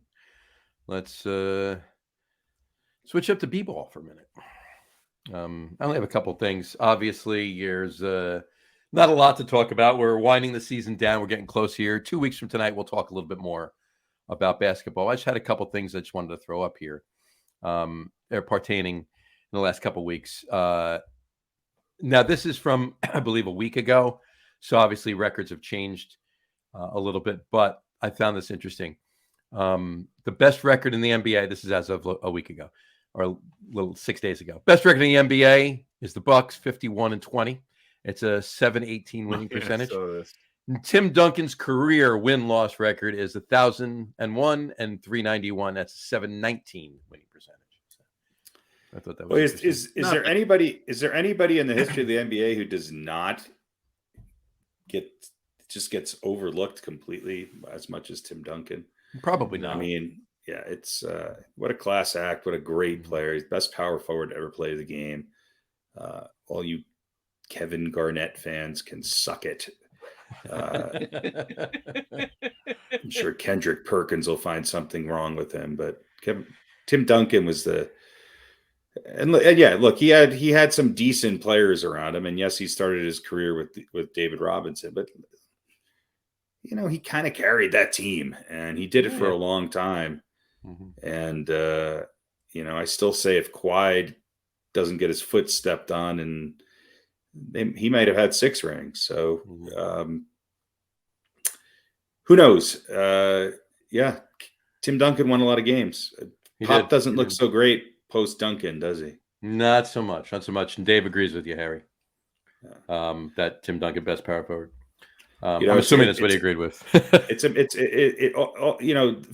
and Instagram are just filled with all of these armchair experts about basketball, and nobody goes back to the 90s, let alone the 2000s.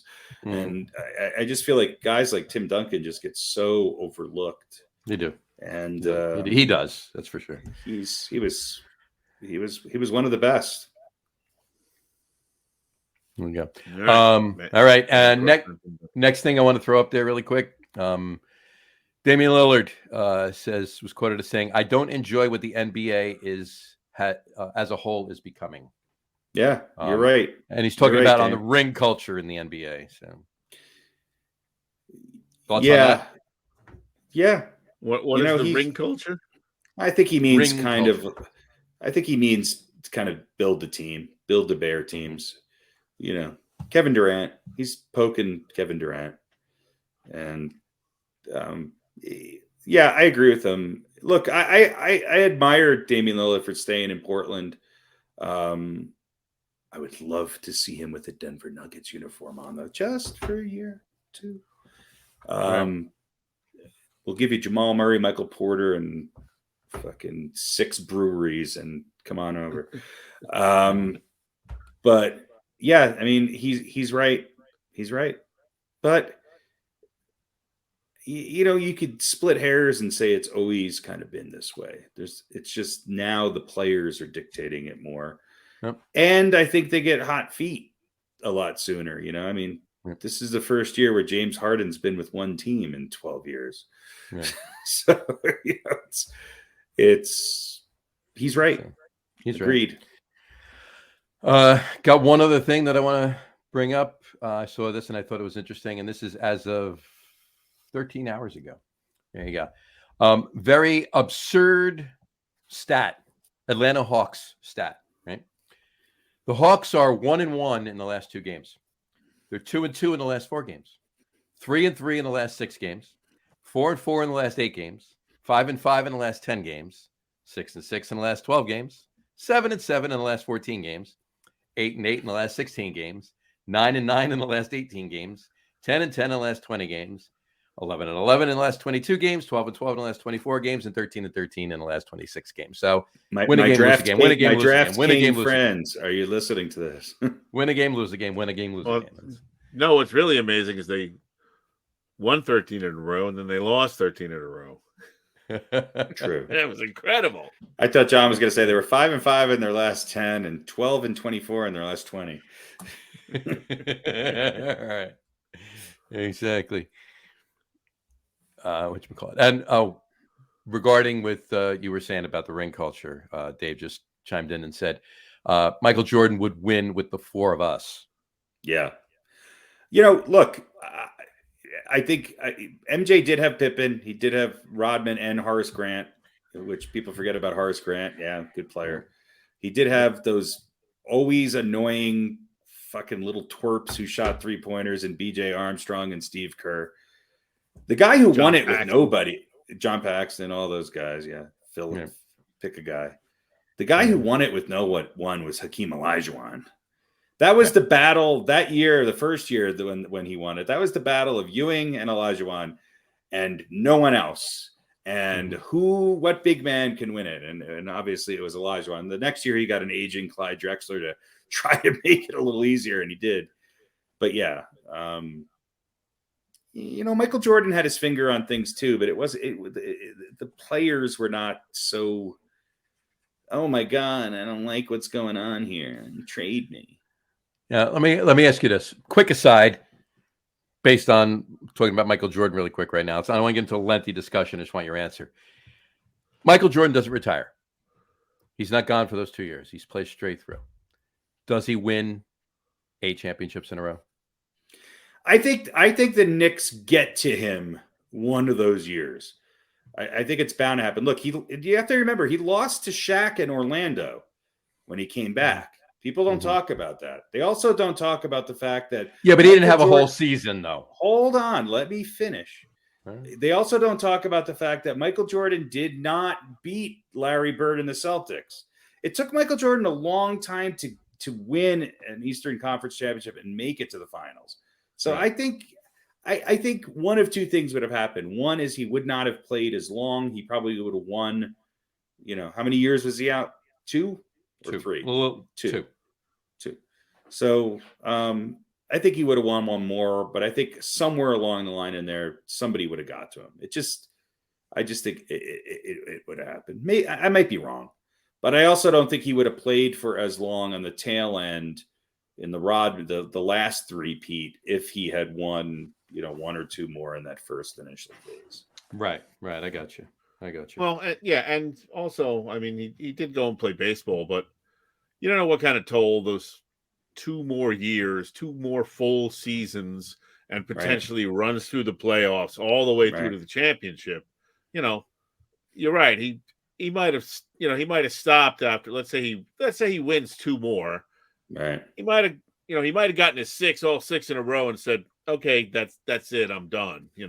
Right. So, Michael Jordan was not known for his load management. Yeah. Yeah. And I mean, in the first place, it would have been, even for MJ, it would have been really, really hard to win, 8 championships in a row. I mean, that's just, Yep.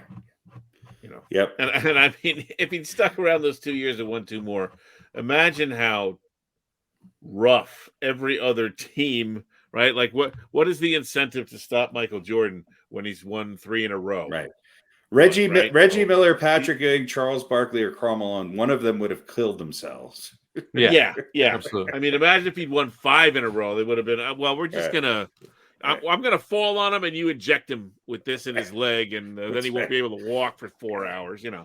I mean, they would have found a way to stop him. So yeah, crazy. So, all right, that's all I got on basketball. I want to say one thing on basketball real quick. I just want to give. I know it's been a couple days since his passing, but I just want to acknowledge Willis Reed, the captain of the New York Knicks, and some would say maybe the greatest New York Knicks player of all time. Look, this was before our time. I get all of this information through my dad and my uncles, and by just being a student of the history of the game. but Willis Reed was the captain of a New York Knicks team that had a run where they went to the finals 3 times. They won 2 NBA championships. And I don't think he or that team gets the deserved credit they do. I mean, you could talk about the Bulls teams, you could talk about the Warriors, you could talk about the Celtics and Knicks, or Celtics and Lakers of the 80s. Right. Those Knicks teams from 1969 to 1973, you have to put them up there as one of the best teams of all time. When you talk about Willis Reed, Walt Frazier, Dave DeBusschere, Bill Bradley, Earl Monroe, Dick Barnett.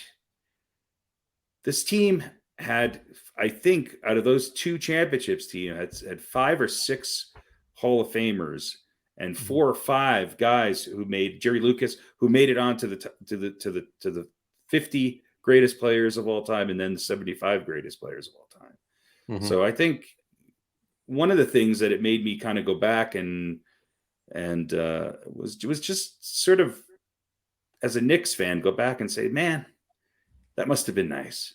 It must have been nice to watch those teams. And look, Willis Reed did not beat chumps. He beat Wilt Chamberlain. He beat Jerry. He built Elgin Baylor and Jerry West. He went through Wes Unseld. He went through the Celtics to get there. These were great Knicks teams who had a high level of competition. And he I think Walt Frazier gets slight in all of this because of just Willis Reed's popularity, Willis Reed's presence, and his personality. There was no doubt he was the outspoken leader of that team.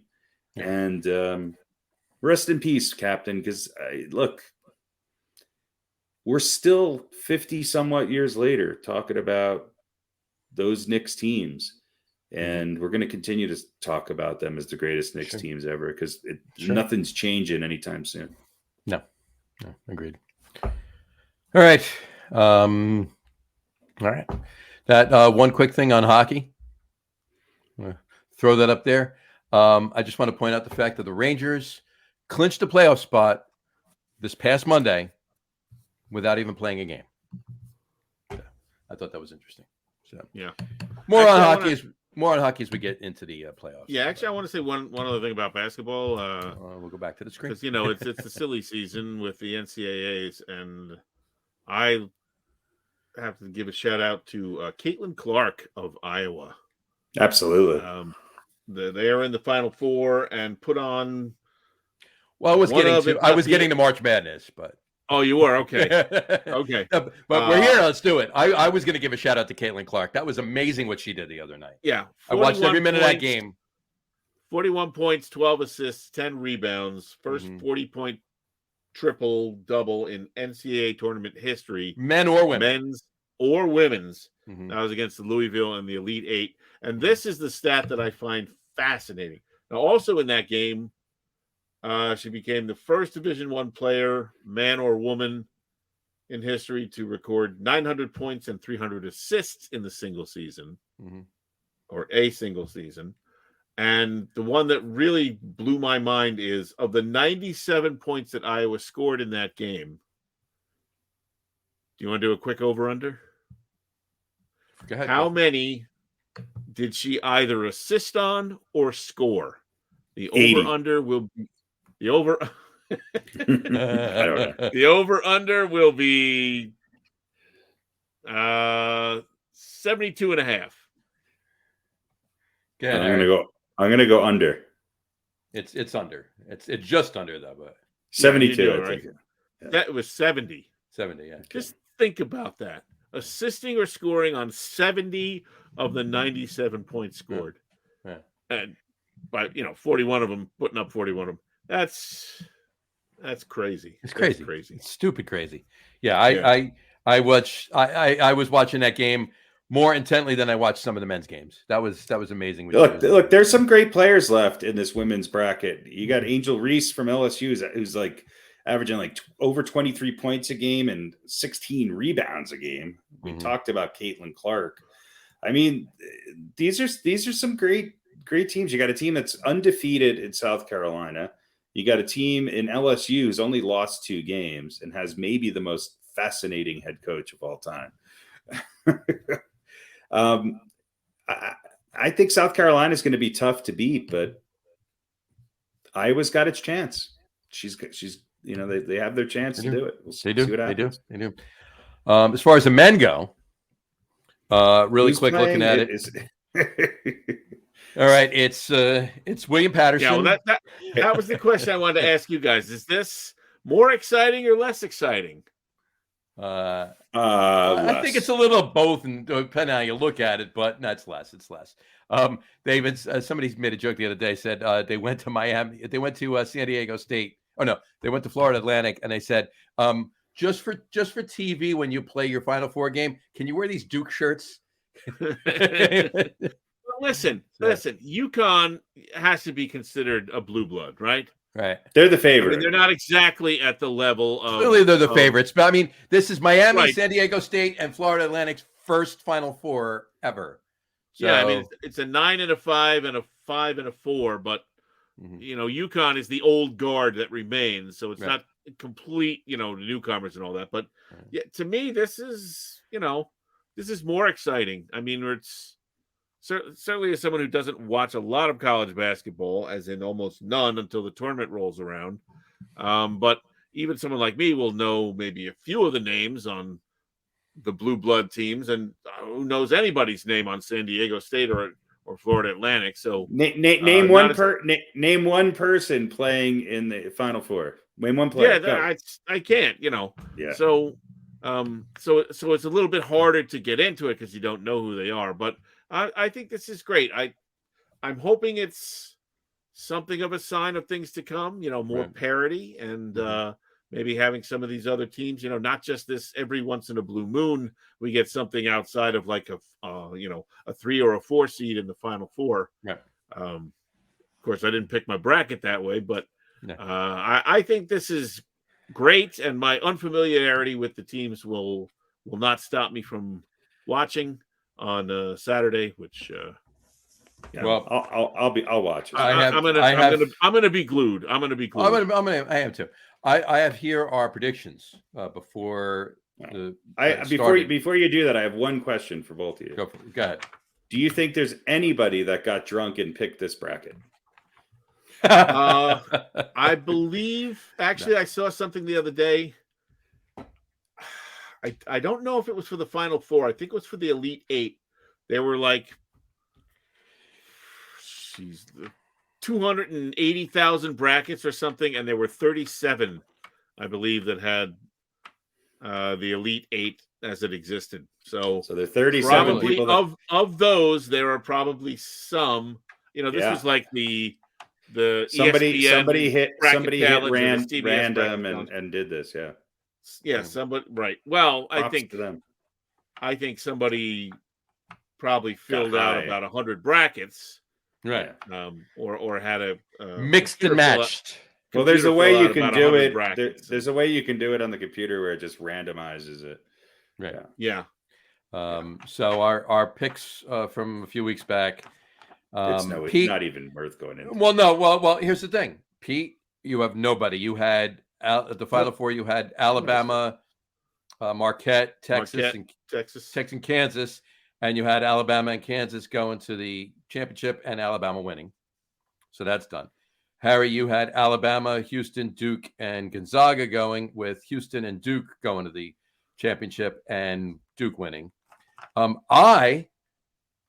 I actually had UConn, Florida Atlantic. No, I'm kidding. No, I had Alabama. I had Alabama, Marquette, Houston, and Gonzaga, with Alabama and Gonzaga winning. So I came the closest. I had the San Antonio Spurs. I came the closest because I had Gonzaga winning, and they were in it until the Elite 8. So, well, I had UConn and Florida Atlantic on my the places I wanted to visit. But I didn't pick them for the tournament. They didn't pick them for the tournament. I don't have it on that either. Yeah. So, but anyway. Where is Florida Atlantic? Don't say Florida. Florida on the eastern coast. I believe it's on the eastern coast of Florida. But I'm no geographist. Geographist. That'd be great if it was on the Gulf side. It would be great if it was in Nebraska, actually. Boca Raton. It was named by like some idiot who just had no clue. It's in Boca Raton. It's in the town of Florida, Nebraska, which resides in Atlantic County. Well, it's so it was in Boca Raton. It's in Boca Raton, and unless the game is on at like 10 a.m., no one's going to see it. Nobody's in bed. It's still the Atlantic Ocean, isn't it? It is still the Atlantic Ocean. The Gulf of Mexico is made up of the Atlantic Ocean, so that would true. Yeah, it's the Atlantic, seaboard. Yeah, I could say, but I will say UConn, Dan Hurley. That's a good story. Yeah, that's a pretty good basketball family there. A little bit. Yeah. So, but we will see. We'll see how that goes. Anyway, all right.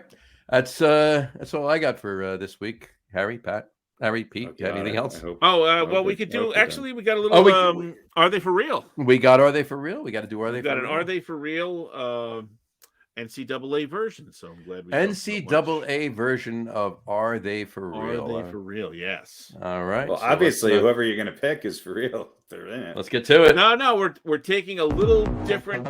What is real here? What is real? Because, how do you I'll define real? If you're talking about what you can feel, what you can smell, what you can taste and see, then real is simply electrical signals interpreted by your brain. Pretty sure none of that's real. You're not real. For real, for real, for real. Yeah. Are you for real? For real? For real? For real? Are they for real? What is real? All right. So as you know, when we ask the question on this show, are they for real? It can have different meanings. It could mean, are they going to win one round of a playoff series? It could mean, are they going to win the championship? Anywhere in between. So, great tournament so far. A lot of wonderful games, a lot of close games. A little bit of controversy, of course. It always goes all around. UConn is sort of the team that's been rolling over everyone by double digits. Yep. So for this edition of Are They For Real, being for real means you do not get blown out. So we are looking at the Final Four here. We could just do the men's side. Florida Atlantic, San Diego State, Miami of Florida, and UConn. Miami playing UConn, and Florida Atlantic playing San Diego State. So, which of these teams will not get blown out and be for real? Which of these teams will not get blown out? Total. Which of the four? Which one of the four? Yeah. Only one. Well, there's only 2 games, so you can say none of them. Which game? You can say they're all for real, and both games will be close. Or if you think one of these games is going to be a blowout, you'll pick the team that's going to get blown out, and they will not be for real. I think there's a better chance we're picking that who's not for real. I feel like the Florida Atlantic game, neither of those teams will get blown out. So that'll be a close game. I think the tournament. I think the UConn Miami game. I think the San Diego Florida Atlantic game is going to be closer than the UConn Miami game, but I don't think anybody's getting blown out. So you think everyone's real because nobody's getting blown out. Harry, what about Miami and UConn? I mean, sometimes these games are close, and then you get fouls, and you wind up at a 12-point game, and it looks like you got blown out. I think that could be a potential with UConn Miami. I think both. I will go out on a limb and say none of these teams will win by more than 12 points. All right, let's. What's your number for blowout? Yeah, let's. How about 6? Win by 6 or more. Yeah. Well, I think then Miami's not for real because UConn's probably going to win by 6 or more. So UConn will probably win by more than 6. You think Florida Atlantic? Yeah. So. Florida, Atlantic, and I think San Diego will be closer. I think that has the possibility of coming down to the wire that game. Yeah, I think that's everybody's for real except for everyone's for real except for Miami for you, John. Only because of the matchup. Right. I think if you put Miami against Florida Atlantic or San Diego State, they become a favorite. Yeah. Yeah. All right. Yeah.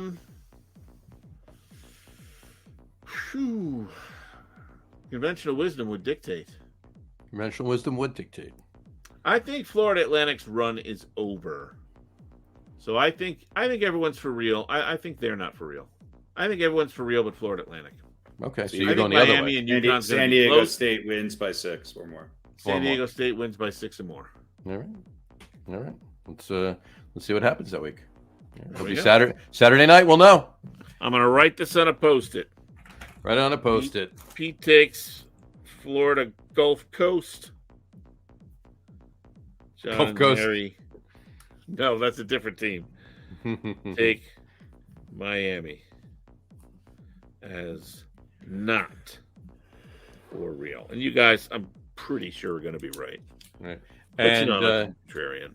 And just out of curiosity, and do you have another one? Is that the only one? Oh, that's it. That's it. I want to throw one out there. If you want to do the women, we could do that. But... Yeah, do the women. Why not? All right. I don't know who's in the Final Four. They're all for real. They're all for. Yeah, don't even bother. They're all for real. Yeah, I don't see any of those teams getting blown out. So it's Iowa. I see a South Carolina LSU final, and it's going to be a good game. Is Maryland the most suspect because they're going up against the mighty South Carolina who hasn't lost a game? I think so. I think that South Carolina's going up against Iowa. Yeah. Oh wait. Oh yeah. Sorry, I'm looking at the wrong. I'm looking at the wrong part of the thing. Yeah. Okay. Oh, right. Virginia Tech. There we go. Oh, yeah. No. I think they're all for real. I think they're all for real. I think you're right. I think I'm going to go on a limb. I'm going to say Iowa is actually going to beat South Carolina. I think they're just riding high on Caitlin Clark, and but not by 6 or more. Not by 6 or more. No. I'm just saying for winning the game. But no, none of these games are going to be. They're going to be close. Both of these games are going to be close. South Carolina, LSU, and I think LSU beats South Carolina. I would think, actually, looking at this, Iowa might be the most suspect. Because if South Carolina can shut down Caitlin Clark, not that Iowa has no one else on their team, but then they might win by more than 6. But I think Clark is just too good because she just hits shots when she's guarded. She hits shots when she's not guarded. She's draining them whether she's guarded or not. She's playing a team that has not lost a game and has been number 1 for 2 years in a row. Yeah. But I'm still gonna say they're all for real. Nobody loses by 6 or more. I agree. They're all for real. Dave Scardino just said, "Go Aztecs." There you go. There we go. Who are the Aztecs? All right, are they for real? So, aren't the Aztecs Arizona State?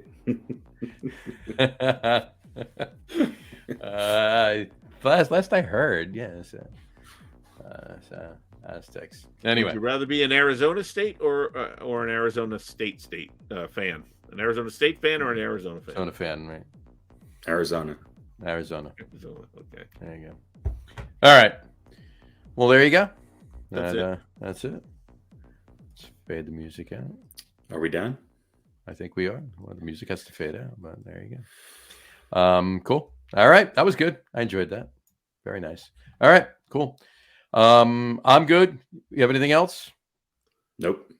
All right. Nope. Any last words of opening day tomorrow? Let's go Mets. Talk to me in August. Let's go Mets. Well, it just says it right there. I won't care about baseball till August. There you go. That's so true. There you go. I'll be watching tomorrow. I'll be watching all the time. I watch baseball from day one. So, which team will be the team that runs out to win? A bunch of games at the beginning of the season. Everybody gets on their bandwagon. Which unexpected team? I'm going to say that's going to Washington Nationals. It's going to be Pittsburgh. I think the Minnesota Twins get off to a hot start. Twins. Here's what I want to know, John. What are you going to do with your extra 23 to 26 minutes that you don't have to spend watching a baseball game? I don't know. You're going to have an extra almost half hour every day in your life. Every day. I don't know. I'll think of something. You know what? I think I'll fill it with something. I'll fill that time. I think you should take up juggling or some sort of weird thing that you've never done and just practice it during that 26-minute period every day. I was thinking about taking a pickleball, so I might actually do that. There you go. There you go. Half-hour pickleball a day. Half-hour pickleball every day, and then at the end of the season, we'll go in a tournament. Sounds good to me. Right. Get you in a tournament. Me and baby Hans Johnson. Yeah. It should be really big by then. I hear it's catching on. It is. There. Tiny hands or pickleball? Tiny hands are catching on. They should be really big by then. Well, tiny hands is a big OnlyFans thing, but tiny hands. Yeah. They're catching on. There you go. All right. Anyway, all right. We'll wrap the show up for today on that note. We want to thank everybody for watching. And for those of you just listening to the audio podcast, thanks for listening. Don't forget to visit our website, www.getonwithitpodcast.com. That's getonwithitpodcast.com. And please remember, like us and follow us on all of our social media, Facebook, Twitter, and Instagram. Just search for the Get On With It podcast. And of course, all of our shows are available on YouTube as well on the Logger Room channel. Remember, we go live with video podcast on both Facebook and YouTube every Wednesday night around 7:30 p.m. Eastern time. And for those of you who just want to listen to the audio podcast, you can do so on Apple Podcasts, Spotify, TuneIn, Stitcher, Google Podcasts, Amazon Music Podcast, and iHeartRadio as well. And if you haven't done so already, please subscribe to one or more of those feeds and you will never miss a show. Again, thanks for following along with us. Have a great rest of your week.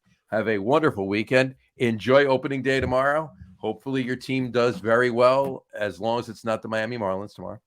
And as a Mets fan, I can say that. Anyway, enjoy baseball. Enjoy everything going on. We will enjoy the Final Four on Saturday and, of course, Championship Monday. And, of course, the women's games on Friday and Sunday as well.